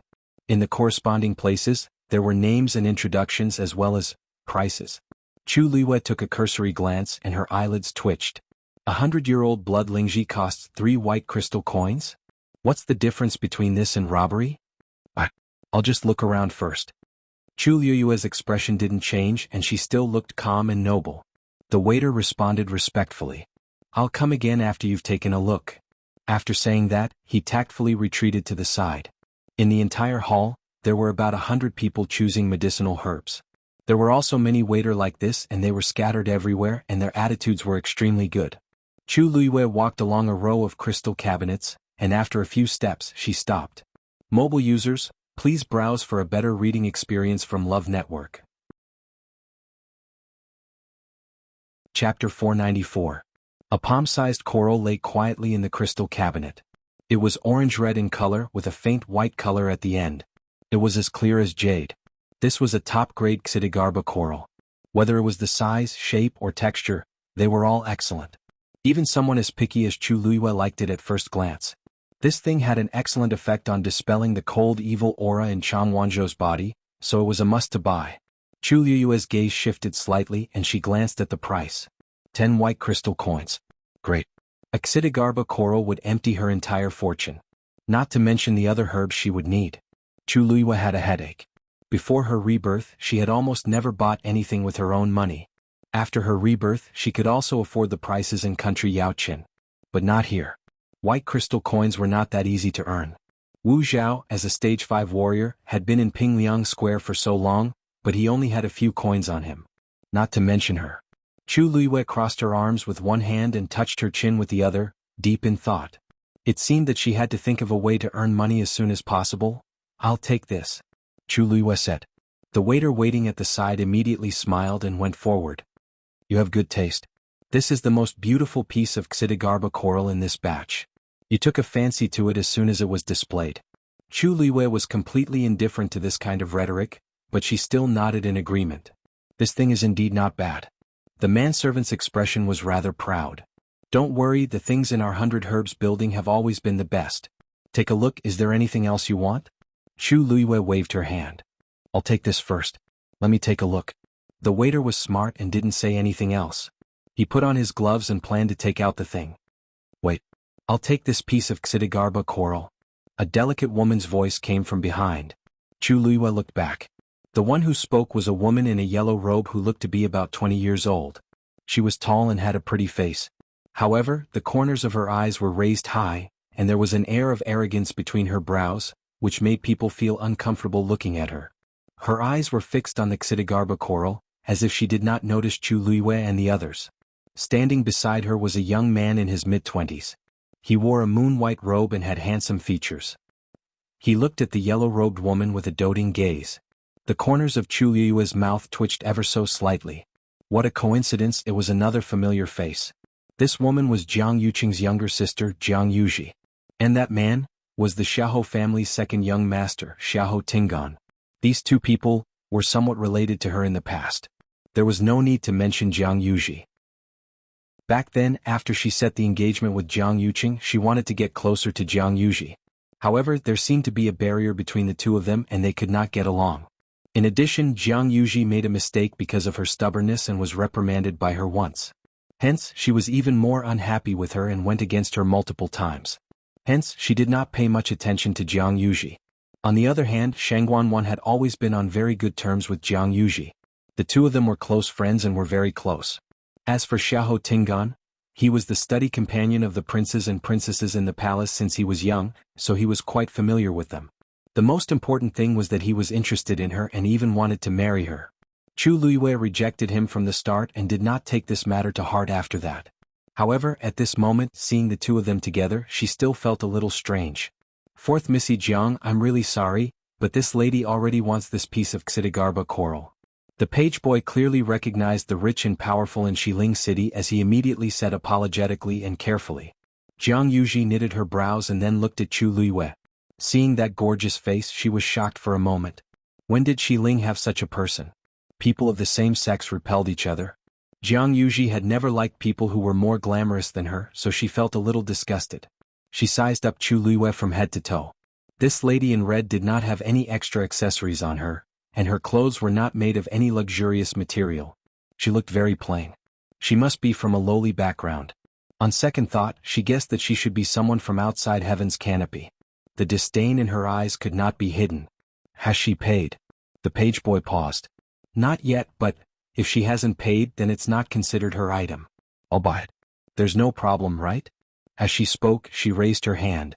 A servant behind him took a step forward and placed 10 white crystal coins on the crystal cabinet. Jiang Yuji smiled delightedly at Xiahou Tingan. Tingan, earrings made from that piece of Xidigarba coral will definitely be very beautiful. Don't you think so? She used 10 white crystals to buy a piece of high-quality Xidigarba coral just to make earrings. There weren't many families in Xiling who could be so extravagant. Xiahou Tingan pinched her nose dotingly. Yes. Everything will look good on you. Jiang Yuji's smile deepened, and she looked like a little woman who was immersed in love. She did not care about anyone else at all. The page boy looked at Chu Luiyue with a troubled expression. Everyone knew that whoever asked for it would get it first. But in front of such a rich and powerful person, their words were the rules. If Jiang Yuji wanted it, he did not dare to not give it to her. Miss, I'm really sorry. Fourth, Missy Jiang is our shop's VIP, so I'm afraid we can't give you this piece of Xidigarba coral. But don't worry.